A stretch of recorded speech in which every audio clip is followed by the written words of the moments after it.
അമ്മേ പരിശുദ്ധ അമ്മേ, അമ്മേ പരിശുദ്ധമേ, ദൈവമാതാവേ, കൃപാസനത്തിലൂടെ ഞങ്ങൾക്കും ഞങ്ങളുടെ ദേശത്തിനും അമ്മ മധ്യസ്ഥം തേടി തന്ന എല്ലാ അനുഗ്രഹങ്ങൾക്കും കൃപകൾക്കും ഞങ്ങളിപ്പോൾ ഹൃദയം നിറഞ്ഞ നന്ദി പറയുന്നു. അമ്മേ പരിശുദ്ധമേ, ദൈവമാതാവേ, 2004 ഡിസംബർ 7 ഉച്ചകഴിഞ്ഞ് 2:30 കൃപാസനത്തിൽ സംഭവിച്ച അമ്മയുടെ പ്രത്യക്ഷപ്പെടലിനെ കുറിച്ച് തിരുസഭയ്ക്ക് സമർപ്പിച്ചിരിക്കുന്ന പഠനരേഖകളുടെ മേൽ സഭാത്മകമായ പഠനം ആരംഭിക്കുവാൻ ഞങ്ങൾ പ്രാർത്ഥിക്കുന്നു.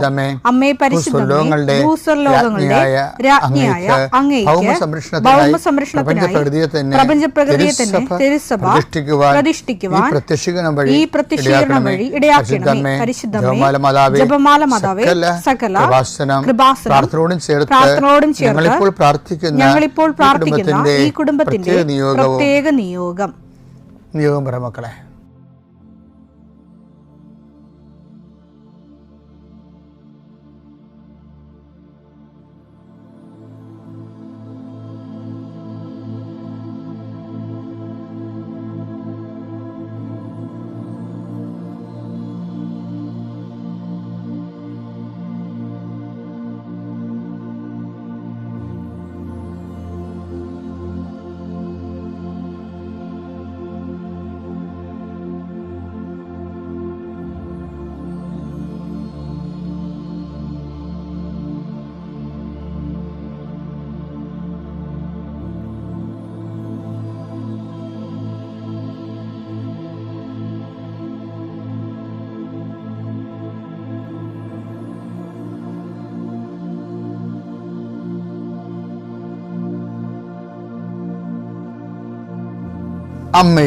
അമ്മയുടെ പ്രത്യക്ഷീകരണത്തിന്റെ ഈ അനുഗ്രഹവേളയിൽ ഞങ്ങൾക്ക് സാധിച്ചു തരുവാൻ കനിയണമേ.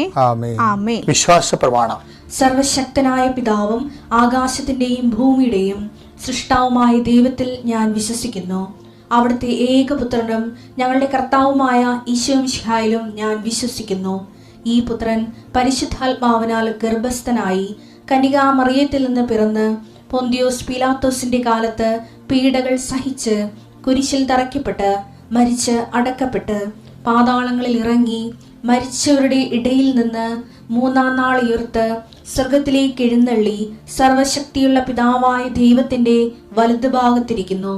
അവിടെ നിന്ന് ജീവിക്കുന്നവരെയും മരിച്ചവരെയും വിധിക്കുവാൻ വരുമെന്നും ഞാൻ വിശ്വസിക്കുന്നു. പരിശുദ്ധാത്മാവിലും ഞാൻ വിശ്വസിക്കുന്നു. വിശുദ്ധ കത്തോലിക്കാ സഭയിലും പുണ്യവാന്മാരുടെ ഐക്യത്തിലും പാപങ്ങളുടെ മോചനത്തിലും ശരീരത്തിന്റെ ഉയർപ്പിലും നിത്യമായ ജീവിതത്തിലും ഞാൻ വിശ്വസിക്കുന്നു. ആമേൻ. സുഖസ്ഥനായ ഞങ്ങളുടെ പിതാവേ, അങ്ങയുടെ നാമം പൂജിതമാകണമേ.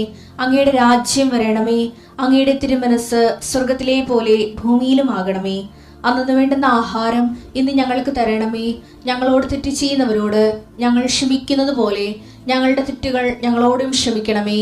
ഞങ്ങളെ പ്രലോഭനത്തിൽ ഉൾപ്പെടുത്തരുതേ, തിന്മയിൽ ഞങ്ങൾ രക്ഷിക്കണമേ. ആമേൻ. നന്മ നിറഞ്ഞ മറിയമേ, സ്വസ്തി. കർത്താവ് അങ്ങയുടെ കൂടെ സ്ത്രീകളിൽ അങ്ങ് അനുഗ്രഹിക്കപ്പെട്ടവളാകുന്നു. അങ്ങയുടെ ഉദരത്തിൻ ഫലമായി ഈശോ അനുഗ്രഹിക്കപ്പെട്ടവനാകുന്നു. പരിശുദ്ധ മറിയമേ, തമ്പുരാന്റെ അമ്മേ, പാപികളായ ഞങ്ങൾക്ക് വേണ്ടി ഇപ്പോഴും ഞങ്ങളുടെ മരണസമയത്തും തമ്പുരാനോട് അപേക്ഷിക്കണമേ. ആമേൻ. കർത്താവേ, നിന്റെ ഉന്നതമായ നാമത്തിന് സ്വസ്ത്രം ചെയ്യുന്നു. കർത്താവേ, നിന്റെ വിശുദ്ധ പൗരോഹിത്യത്തെ മഹത്വപ്പെടുത്തണമേ.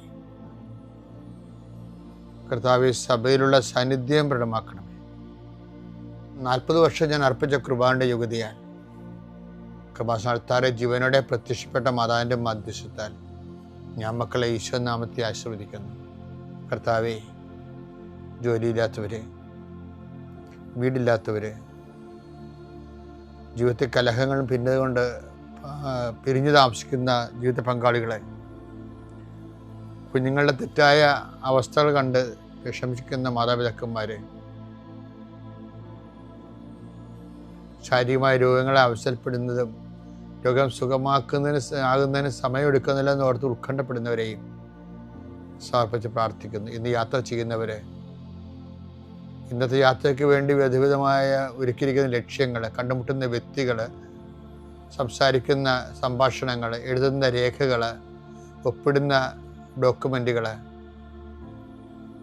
പങ്കെടുക്കുന്ന ഇൻ്റർവ്യൂകൾ, സെൻഡ് ചെയ്യുന്ന മെസ്സേജുകൾ എല്ലാം കർത്താവിൻ്റെ കൃപയാൽ നിറയപ്പെടാനും, നീ ഇന്ന് തിരികെ എത്തുന്ന സമയത്ത് കർത്താവിൻ്റെ കൃപ നിന്നെ നിറഞ്ഞു നിന്നുകൊണ്ട് സന്തോഷം വന്ന് ഉറങ്ങുവാനും, ഇന്നത്തെ ദിവസം മുൻനിർത്തി നീ കണ്ടുമുട്ടുന്ന ഓരോ നിമിഷങ്ങളെയും, നിൻ്റെ ഓരോ സമയങ്ങളെയും, സന്ദർഭങ്ങളെയും, എല്ലാം സംരംഭങ്ങളെയും പരിശുദ്ധമ്മ ദൈവമാതാവിൻ്റെ മധ്യസ്ഥത്തിൽ രാത്രിയും തിരിച്ചെത്തുന്നവരെ കർത്താവിൻ്റെ നാമത്തിൽ മാതാവിൻ്റെ മധ്യസ്ഥതയും ഞാൻ നിൻ്റെ ജീവിതത്തെയും നിൻ്റെ കുടുംബത്തെയും ഈശോ നാമത്തെ ആശീർവദിക്കുന്നു.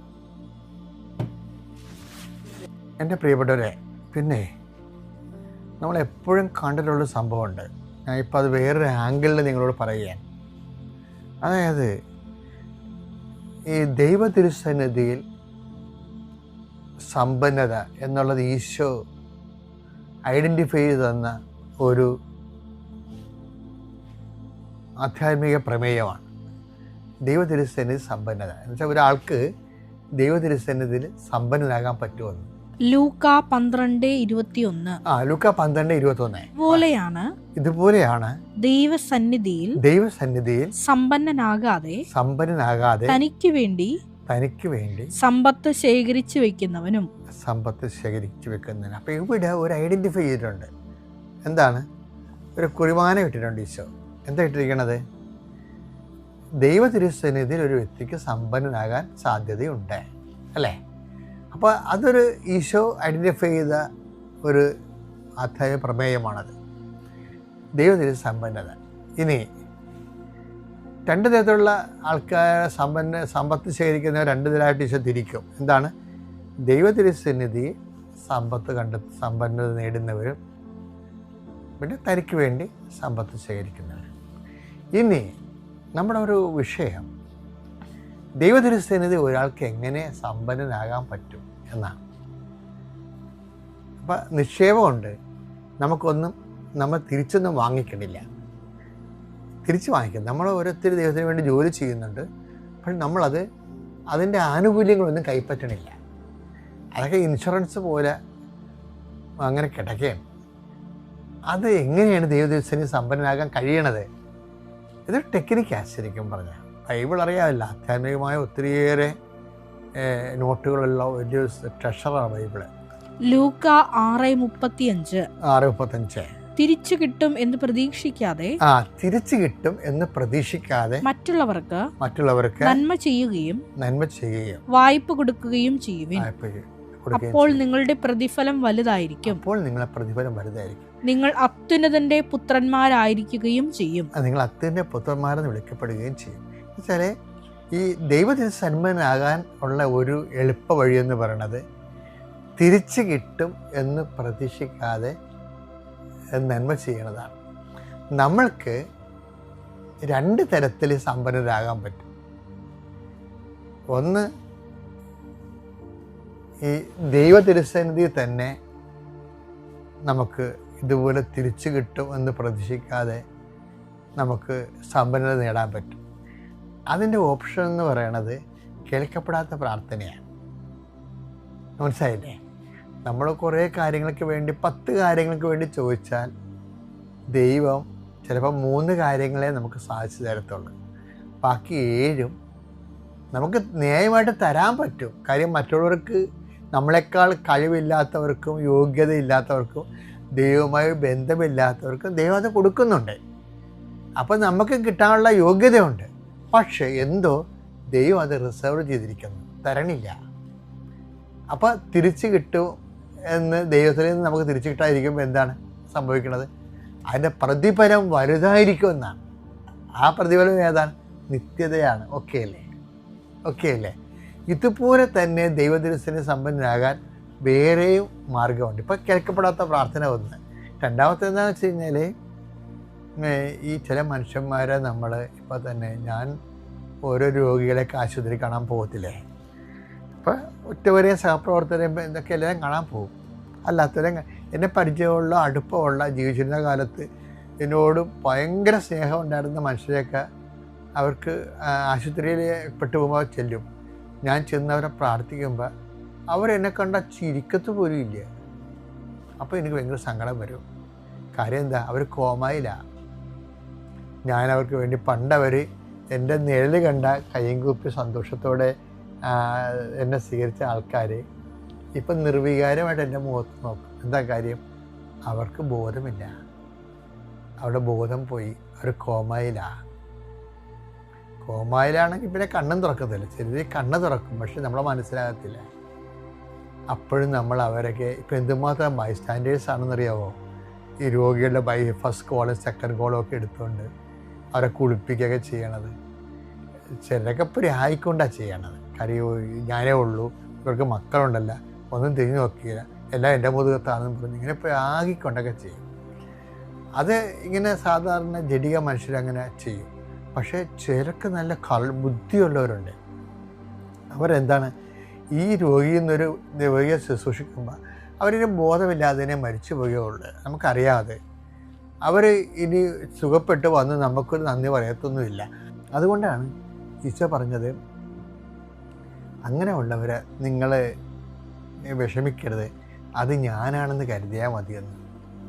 അതാണ് വിഷയം. അതാണ് ഈശോ പറഞ്ഞത്, ഞാൻ രോഗിയായിരുന്നു, നിങ്ങൾ എന്നെ സന്ദർശിച്ചു എന്നേ പറയില്ല. അപ്പം നിങ്ങൾക്ക് പ്രത്യുപകാരമോ പ്രതിഫലമായിട്ട് ഒരു പുഞ്ചിരിയോ കൈകുപ്പ് പോലും തരാത്ത ആൾക്കാരെ ശുശ്രൂഷിക്കുന്നതാണ് ഇതെല്ലാം തരുന്ന ആൾക്കാരെ ശുശ്രൂഷിക്കുന്നത്. അപ്പം ഇതെല്ലാം തരുന്ന ആൾക്കാരെ ശുശ്രൂഷിക്കുന്നതിന് 10 പോയിൻ്റ് കൃപയുണ്ടെങ്കിൽ ഈ ഒരു പുഞ്ചിരി പോലും തരാത്ത ആൾക്കാരെ നമ്മൾ ആരും കാണാതെ തന്നെ, ഒരു നല്ല വാക്ക് പോലും കേൾക്കാതെ തന്നെ ശുശ്രൂഷിക്കുമ്പോൾ നമുക്ക് 1000 പോയിൻ്റ് കൃപയാണുള്ളത്. എന്താ കാര്യം? അത് കർത്താവാണെന്നും പറഞ്ഞാണ് നമ്മൾ ശുശ്രൂഷിക്കുന്നത്. അങ്ങനെയാണ് ദൈവതിരുസന്നിധിയിൽ സമ്പന്നനാകണത്. അമ്മയ്ക്കും തിരുക്കുമാരനും ആദ്യമായി ഞാൻ കോടാനുകൂടി നന്ദി പറയുകയാണ്. ഞാൻ ആദ്യമായിട്ട് ഈ കൃപാസനത്തിൽ വരുന്നത്, ഞാനൊരു പ്രൈവറ്റ് ചിട്ടി സ്ഥാപനത്തിലാണ് വർക്ക് ചെയ്യുന്നത്. അവിടുന്ന് ഞാൻ ചിട്ടിയുടെ കളക്ഷൻ്റെ കാര്യത്തിന് വേണ്ടി പോകുന്ന സമയത്താണ് ഒരു ചേച്ചി പറഞ്ഞ അനുസരിച്ചിട്ടാണ് ഞാനിവിടെ വരുന്നത്. ഞാൻ ഇവിടെ വന്ന് ജസ്റ്റ് അമ്മയെ കണ്ട് തൊഴുതിട്ട് പോകാനായിട്ടാണ് വന്നപ്പോൾ ആ ഉടമ്പടി ടോക്കൺ എടുക്കുന്ന സ്ഥലത്ത് ഒരു ചേച്ചി നിൽപ്പുണ്ടായിരുന്നു. ആ ചേച്ചിയോടാണ് ഞാൻ ചോദിച്ചത്. ആ ചേച്ചി പറഞ്ഞു, പെട്ടെന്ന് എടുത്തോ, ഉടമ്പടി എടുക്കാനായിട്ടുള്ള ടോക്കൺ കൊടുക്കാമെന്ന് പറഞ്ഞിട്ടുണ്ടെന്ന് പറഞ്ഞു. അപ്പോൾ എനിക്ക് ആദ്യം 9ാമത്തെ ടോക്കണാണ് എനിക്ക് കിട്ടിയത്. ഞാൻ അതിരാവിലെ ഇവിടെ വന്നിരുന്നു. അങ്ങനെയാണ് ഞാൻ പെട്ടെന്ന് തന്നെ ഉടമ്പടി എടുക്കുമായിരുന്നു. ഇവിടെ തൊഴാൻ വേണ്ടി വന്നതാണ് ഞാൻ. പെട്ടെന്ന് തന്നെ ഞാൻ ടോക്കൺ എടുത്ത് ചെയ്തത്. ഇവിടെ വന്നതിന് ശേഷം എനിക്ക് ഒരുപാട് അനുഗ്രഹങ്ങൾ അമ്മ എനിക്ക് തന്നിട്ടുണ്ട്. ഞാനൊരു ചിട്ടി സ്ഥാപനത്തിൽ വർക്ക് ചെയ്യാമെന്ന് പറഞ്ഞല്ലോ. അപ്പോൾ അവിടുത്തെ എൻ്റെ കയ്യിൽ നിന്ന് വന്നിട്ടുള്ള ഒരു പാവപ്പഴ കൊണ്ട് ഒരു കസ്റ്റമർക്ക് ചിട്ടി കൃത്യസമയത്ത് നഷ്ടപ്പെടുകയുണ്ടായി. അപ്പോൾ അത് എൻ്റെ കുഴപ്പം കൊണ്ടാണെന്ന് എനിക്ക് നല്ല ബോധ്യമുണ്ടായിരുന്നു. അതുകൊണ്ട് ഞാൻ അമ്മയുടെ കാശുരൂപം കയ്യിൽ വെച്ച് ഞാൻ പ്രാർത്ഥിച്ചു. അവർക്ക് ആ ചിട്ടി കിട്ടിയില്ലെങ്കിൽ എൻ്റെ ജോലിയെ ബാധിക്കും, എൻ്റെ ജോലി എന്നെ അവിടുന്ന് ടെർമിനേറ്റ് ചെയ്യും. അപ്പോൾ അങ്ങനെ അവസരത്തിൽ ഞാൻ ശരിക്കും അമ്മയോട് പ്രാർത്ഥിച്ചിട്ട് കാശുരൂപം കയ്യിൽ വെച്ചിട്ട് ഞാൻ ആ സിസ്റ്റത്തിൻ്റെ അടുക്കൽ ചെന്ന് അവരോട് ഒന്ന് ചെക്ക് ചെയ്യാൻ പറഞ്ഞപ്പോഴത്തേക്കും സിസ്റ്റത്തിലുണ്ടെങ്കിൽ മാത്രമേ അവർ ലിസ്റ്റ് എടുത്ത് തരുള്ളൂ. പ്രാർത്ഥിച്ചിട്ട് ഞാൻ തിരിച്ചു പോന്നു. വീണ്ടും അവരെന്നെ ഒന്നുകൂടെ ചെന്ന് ഞാൻ ചോദിച്ചപ്പോൾ പറഞ്ഞു, അവർ കമ്പ്യൂട്ടറിൽ കാണുന്നുണ്ട്, ലിസ്റ്റ് അടിച്ച് തരാമെന്ന് പറഞ്ഞു. അത് കണ്ടപ്പോഴത്തേക്ക് എനിക്ക് ഒരുപാട് സന്തോഷമായി. കാരണം അമ്മയുടെ അനുഗ്രഹം ഇല്ലെങ്കിൽ അത് സാധ്യമാകുന്ന ഒരു കാര്യമല്ല. കാരണം ഒരിക്കലും ലിസ്റ്റിലില്ലാത്ത ഒരു സാധനം കമ്പ്യൂട്ടറിൽ വരില്ല. അതെനിക്ക് ഉറപ്പുള്ള കാര്യമാണ്. ഞാൻ വർഷങ്ങളായിട്ട് അവിടെയുള്ളൊരു കാര്യം കൂടിയാണ്. അങ്ങനെ ഒരു അനുഗ്രഹം അമ്മ എനിക്ക് സഹായിച്ചു തന്നു. പിന്നെ എനിക്ക് ഏകദേശം ഒരു 10-20 വർഷത്തിന് ആയിട്ട് എനിക്ക് ഉറക്കം എന്നുള്ള പ്രശ്നം വലിയൊരു ഇതായിരുന്നു. ഉറങ്ങാൻ കിടന്നിട്ട് 12 മണിക്ക് ശേഷം എനിക്ക് ഉറക്കം നഷ്ടപ്പെട്ടാൽ പിന്നെ എനിക്ക് ഉറങ്ങാൻ പറ്റില്ലായിരുന്നു. അങ്ങനെ ഉറക്കം വരാതെ ഞാൻ എഴുന്നേറ്റിരിക്കുകയും വീട്ടിൽ ചിലപ്പോൾ ഞാൻ വൈഫിനോട് പറയും എനിക്കൊന്ന് ഹോസ്പിറ്റലിൽ വരെ പോകണം. ചിലപ്പോൾ ഞാൻ ഹോസ്പിറ്റലിൽ പോകും. അവിടെ ചെല്ലുമ്പോൾ ഡോക്ടർ നോക്കുമ്പോൾ ചിലപ്പം പ്രഷർ കൂടുതലുണ്ടാകും. അപ്പോൾ അവരെന്തെങ്കിലും ഒരു മരുന്ന് തരും, ഞാൻ തിരിച്ചു പോരും. എങ്കിലും എനിക്ക് ഉറക്കം വരികയല്ല. ഞാൻ വെളുക്കുന്നവരെ ഉറങ്ങാതെ ഇരുന്നിട്ടുണ്ട്. ഉടമ്പടി എടുത്തതിന് ശേഷം കഴിഞ്ഞ പ്രാവശ്യം ഉടമ്പടി പുതുക്കാൻ വന്ന സമയത്തേന് അമ്മയുടെയും കരഞ്ഞ് ഞാൻ പ്രാർത്ഥിച്ചു, അമ്മേ എനിക്ക് ഒട്ടും പറ്റണില്ല, എനിക്ക് എങ്ങനെയെങ്കിലും ഇത് മാറ്റി തന്നെ ഒന്നും. വീട്ടിൽ എൻ്റെ വൈഫിന് പോലും അറിയില്ല. ഞാൻ 12 മണിക്കും 1 മണിക്കും രാത്രിയിൽ തനിയെ ബൈക്ക് ഓടിച്ച് ഇവിടെ വന്നിട്ടുണ്ട്. ഞാൻ 2 പ്രാവശ്യം ഞാനിവിടെ വന്നിട്ടുണ്ട്. രാത്രിയിൽ വരുമ്പോൾ ഇവിടെ ആരും ഉണ്ടാവില്ല. വെളിയിൽ അമ്മയുടെ ആ രൂപത്തിൻ്റെ അവിടെ നിന്ന് ഞാൻ പ്രാർത്ഥിച്ചിട്ട് തിരിച്ചു പോകും. ഞാൻ ഗേറ്റ് തുറന്ന് വാതിൽ തുറന്ന് അകത്ത് കയറി കിടന്ന് കഴിയുമ്പോൾ പോലും വൈഫ് അറിയാമല്ലോ. പിറ്റേ ദിവസം രാവിലെ വൈഫിന് ടെൻഷൻ ഉണ്ടാവുണ്ടല്ലോ എന്ന് കരുതി ഞാനത് പറഞ്ഞിട്ടുമില്ല. ഇപ്പോൾ ഇത് കേൾക്കുമ്പോഴായിരിക്കും ചിലപ്പോൾ വൈഫ് അത് അറിയുന്നത് തന്നെ. പല പ്രാവശ്യം അങ്ങനെ സംഭവിച്ചിട്ടുണ്ട്. അതിൽ നിന്ന് ഇവിടെ വന്ന് ഉടമ്പടി എടുത്തതിന് ശേഷമാണ് അതിനൊരു മാറ്റം വന്നത്. ഇപ്പോൾ എനിക്ക് അങ്ങനെ ഒരു മനസ്സിലേക്കൊരു ടെൻഷൻ വരുന്ന സമയത്ത് തന്നെ ഞാൻ അമ്മയുടെ കാശുരൂപം മുറുകെ പിടിച്ചിട്ട് ഞാൻ അമ്മയോട് പ്രാർത്ഥിക്കും, അമ്മേ ഇങ്ങനെ ഇനി വരല്ലേ അമ്മേ, എൻ്റെ ഉറക്കം നഷ്ടപ്പെടുത്തല്ലേ എന്ന് പറഞ്ഞു കഴിഞ്ഞാൽ ഒരു 10 മിനിറ്റ് 5 മിനിറ്റ് അതിൻ്റെ അപ്പുറം പോകില്ല. അതിന് മുമ്പ് ഞാൻ ഉറങ്ങും. എങ്ങനെയെങ്കിലും പിന്നെ ആ കാശുരൂപം ഞാൻ എൻ്റെ തല അടിയിൽ വെച്ചിട്ടാണ് ഞാനത് കിടന്നുറങ്ങുന്നത്. അങ്ങനെ ഒരു മാറ്റം എനിക്ക് അമ്മ തന്നിട്ടുണ്ട്. പിന്നെ എൻ്റെ സഹോദരങ്ങൾ തമ്മിൽ ഞങ്ങൾ തമ്മിലൊരു ഐക്യം എന്ന് പറയുന്നത് ഇല്ലായിരുന്നു. എന്തെങ്കിലും ഒരു നല്ലൊരു കാര്യങ്ങൾ നടക്കുമ്പോൾ വഴക്കും ബഹളമായിട്ട് അലസി പോകാറാ പതിവ്. അവരാരും തമ്മിലൊരു സഹകരണമോ ഞങ്ങൾ അങ്ങോട്ടും ഇങ്ങോട്ടും പോക്കരോ വിളിക്കുകയോ പറച്ചിലോ ഒന്നുമില്ലായിരുന്നു. ഇവിടെ വന്ന് ഉടമ്പടി എടുത്തതിന് ശേഷം അതിനൊരുപാട് മാറ്റം വന്നു. എൻ്റെ സഹോദരങ്ങൾ തമ്മിൽ ഇപ്പോൾ അങ്ങോട്ടും ഇങ്ങോട്ടും വരാനും പോകാനും വിളിക്കാനും എല്ലാ കാര്യങ്ങൾക്കും അവർ അടുക്കാറുണ്ട്. അവരെ ശത്രുക്കളായിട്ട് കണ്ടവർ പലരും തന്നെ ഇപ്പോൾ മിത്രങ്ങളായിട്ടാണ് കാണുന്നത്. അങ്ങനെ ഒരു അനുഗ്രഹം അമ്മ എനിക്ക് തന്നിട്ടുണ്ട്. പിന്നെ ഞാൻ രാവിലെ ബൈക്കിൽ സഞ്ചരിക്കുന്ന ഒരാളാണ്. കാരണം കളക്ഷൻ എടുക്കാനായിട്ട് പല സ്ഥലത്ത് വരെയും പോകണം. 40 കിലോമീറ്റർ ദൂരം പോയിട്ടാണ് തിരിച്ചു വരുന്നത്. ആ സമയത്ത് പലപ്പോഴും ഞാൻ രാവിലെ 10:30 ഓഫീസിൽ നിന്ന് ഇറങ്ങിക്കഴിഞ്ഞാൽ ആ സമയം തൊട്ട് ഉച്ചയ്ക്ക് 1:30 ഊണ് കഴിക്കുന്നവരെയും അമ്മയുടെ സാക്ഷ്യങ്ങളും അച്ഛൻ്റെ ടോക്കുകളും മാത്രമാണ് ഞാൻ കേൾക്കുന്നത്. വേറെ ഒരു കാര്യങ്ങളും ഞങ്ങൾ ആ ഊണ് കഴിക്കാനിരുന്ന സമയത്ത് മാത്രമേ ഞാൻ വേറെ എന്തെങ്കിലും കാണുന്നുള്ളൂ. വേറെ ഒന്നും ഞാൻ കാണാറില്ല.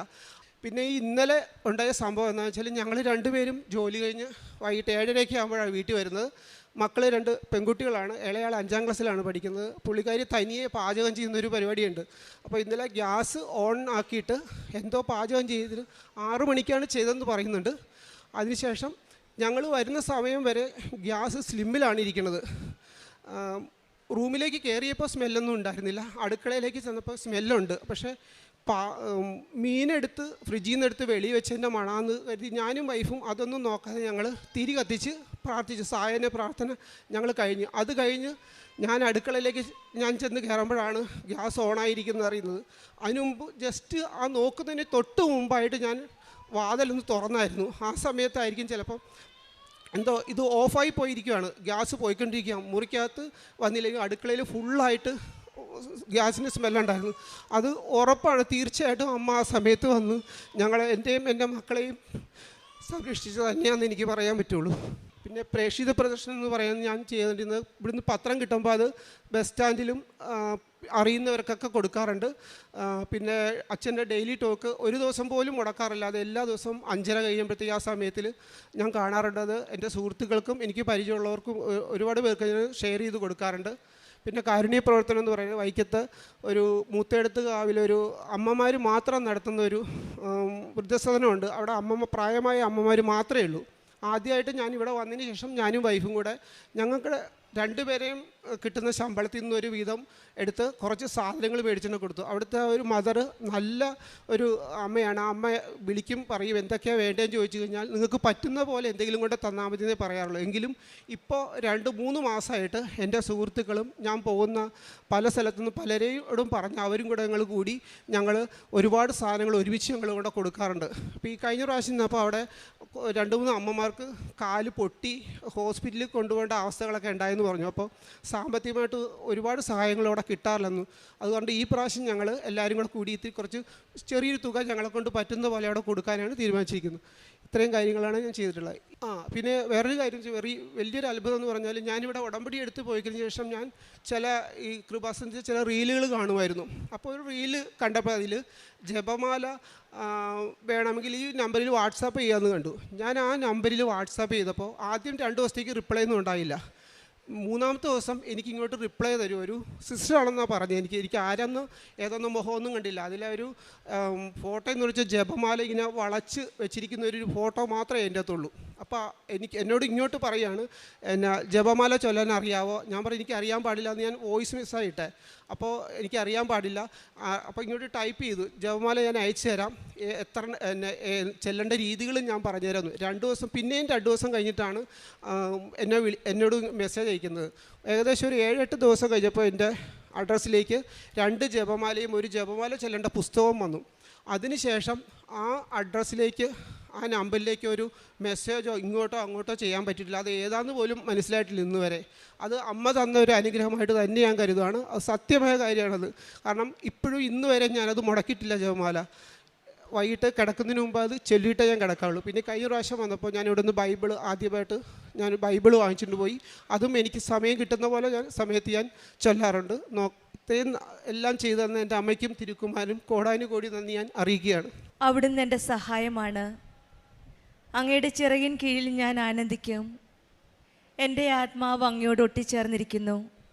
അങ്ങയുടെ വലതു കൈ എന്നെ താങ്ങി നിർത്തുന്നു.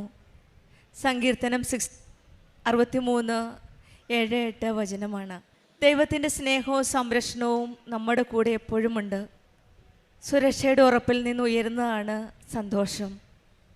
നമ്മുടെ എല്ലാ പ്രശ്നങ്ങളിലും പ്രതിസന്ധികളിലും എന്തൊക്കെ ജീവിതത്തിലുണ്ടായാലും ദൈവസന്നിധിയിൽ വരുമ്പോൾ നമുക്കതൊന്നും പ്രശ്നമല്ല. നമ്മുടെ ആനന്ദം ഒരിക്കലും നഷ്ടമാവില്ല. എൻ്റെ ആത്മാവ് എന്നോട് ചേർന്നിരിക്കുന്നു എന്നാണ് നമുക്ക് കേട്ടതിപ്പോൾ. ദൈവത്തോടുള്ള ഉറച്ച ബന്ധമുള്ളപ്പോഴാണ്, ഒരു നല്ല വിശ്വാസമുള്ളപ്പോഴാണ് നമുക്ക് പൂർണ്ണമായിട്ടും ഈശോയിലും അമ്മയിലും ആശ്രയിക്കാൻ സാധിക്കുന്നത്. ഈ മകൻ ഉണ്ണികൃഷ്ണൻ തൻ്റെ സാക്ഷ്യത്തിൽ നിന്ന് ഷെയർ ചെയ്തത് ഈശോയുടെ അമ്മയുടെയും ഒരു വലിയൊരു സംരക്ഷണത്തിൻ്റെ ഒരു സാക്ഷ്യമാണ്. മകൻ്റെ ജോലി പോലും നഷ്ടപ്പെടാവുന്ന ഒരു സമയത്താണ് തൻ്റെ ബാങ്കിലെ സിസ്റ്റത്തിൽ ഇല്ലാതിരുന്നൊരു പേര് അതെങ്ങനെ അവിടെ ചേർക്കാൻ സാധിച്ചു. ഒരുപക്ഷെ നമ്മുടെ സഞ്ചാരി മാതാവ്, നമ്മുടെ എല്ലാ കാര്യത്തിലും ശ്രദ്ധാലുവായ ഈ അമ്മ ഒരുപക്ഷെ ഈ മകൻ്റെ സങ്കടം കണ്ട് അവനെ സഹായിച്ചതായിരിക്കാം. സഹോദരങ്ങൾ തമ്മിൽ 10-15 വർഷത്തോളം രമ്യതയിലല്ലായിരുന്ന ഈ കുടുംബം ഇന്നിപ്പോൾ നല്ലൊരു രമ്യതയിൽ സന്തോഷത്തിലും അങ്ങോട്ടും ഇങ്ങോട്ടും സഹായിച്ചാണ് ഇവർ ജീവിതം മുന്നോട്ട് പോകുന്നത്. ഇവിടെയും പരിശുദ്ധ അമ്മയുടെ ഒരു വലിയൊരു ഇടപെടലാണ്. ഉടമ്പടി ജീവിതത്തിൽ നയിക്കുന്ന മക്കളുടെ ജീവിതത്തിൽ ഉടമ്പടി നിബന്ധന അനുസരിച്ച് മറ്റുള്ളവരോട് ക്ഷമിക്കുകയും സഹിക്കുകയും ചെയ്യുമ്പോഴാണ് ഇങ്ങനെ നമുക്കൊരു നല്ലൊരു പുതിയ ബന്ധം പുലർത്തുവാൻ സാധിക്കുന്നത്. 20 വർഷത്തോളം മകൻ ഉറങ്ങാൻ സാധിച്ചില്ല. പല ഡോക്ടേഴ്സിനെയും കണ്ട് ട്രീറ്റ്മെൻറ്റ് പലതും ചെയ്തു. പല ഒപ്പീനിയൻസാണ് കൊടുത്തത്. അവസാനം ഈ സന്നിധിയിൽ പരിശുദ്ധമ്മ ജീവനോടെ പ്രത്യക്ഷപ്പെട്ട ഈ അമ്മയുടെ അരികിൽ വന്നപ്പോഴാണ് ഒരു നല്ലൊരു സമാധാനപരമായി സന്തോഷമായിട്ട് ഈ മകനൊന്ന് ഉറങ്ങാൻ സാധിച്ചത്. പിന്നീടുണ്ടായിരുന്ന ആക്സിഡൻറ്റിൽ ആ ഗ്യാസ് തുറന്നു കിടന്ന ആ അവസ്ഥയിലും ഈശോയുടെയും അമ്മയുടെയും വലിയൊരു സംരക്ഷണമാണ് ഈ കുടുംബത്തിന് ലഭിച്ചത്. പിന്നെ ഈ മകൻ പറഞ്ഞ കൊന്ത കിട്ടിയ കാര്യമാണ്. ബാങ്കിലെ സിസ്റ്റത്തിൽ ഇല്ലാത്ത പേര് ചേർത്ത അമ്മ തന്നെ ആയിരിക്കാം ഈ മകനൊരു കൊന്ത കൊടുത്ത് കൊന്ത ചെല്ലുന്നത് എങ്ങനെയെന്ന് പറഞ്ഞു കൊടുത്തത്. നമ്മൾ ആത്മാർത്ഥമായിട്ട് ഈശോയും അമ്മയോടും ഓരോ കാര്യങ്ങൾ ചോദിക്കുമ്പോൾ എല്ലാം നമ്മൾ ചോദിക്കുന്നതിന് മുമ്പേ എല്ലാം നമുക്ക് ചെയ്തു തരുന്ന ഒരു അമ്മയാണ് നമ്മുടെ കൂടെ ഉള്ളത്. ഈ മകൻ്റെ കാര്യത്തിൽ ഒരു വലിയൊരു ഇടപെടലായിരുന്നു.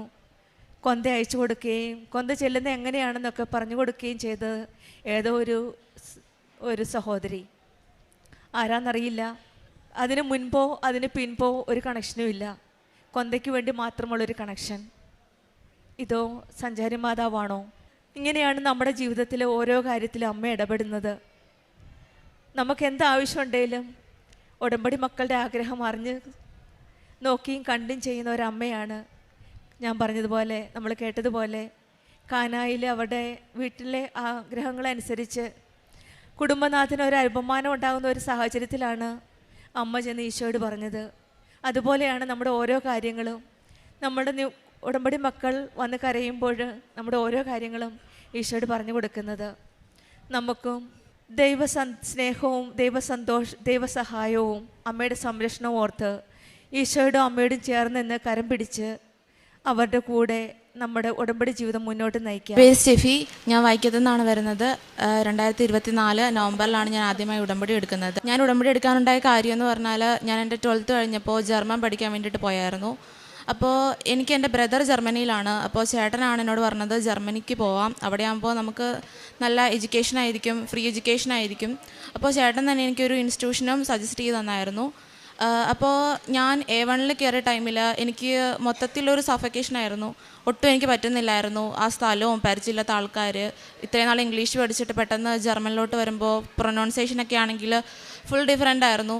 അപ്പോൾ ഞാൻ വിചാരിച്ചു ഡ്രോപ്പ് ആക്കേണ്ടി വരുമെന്നാണ് വിചാരിച്ചത്. എന്നെക്കൊണ്ട് പറ്റത്തില്ല. അപ്പോൾ അവിടെ കൂടെ ഉണ്ടായിരുന്ന കുറേ പേരൊക്കെ ഡ്രോപ്പാക്കി. പക്ഷേ ഒരു 1.5 ആഴ്ച കഴിഞ്ഞപ്പോൾ എനിക്ക് പിന്നെ സെറ്റായി വന്നു.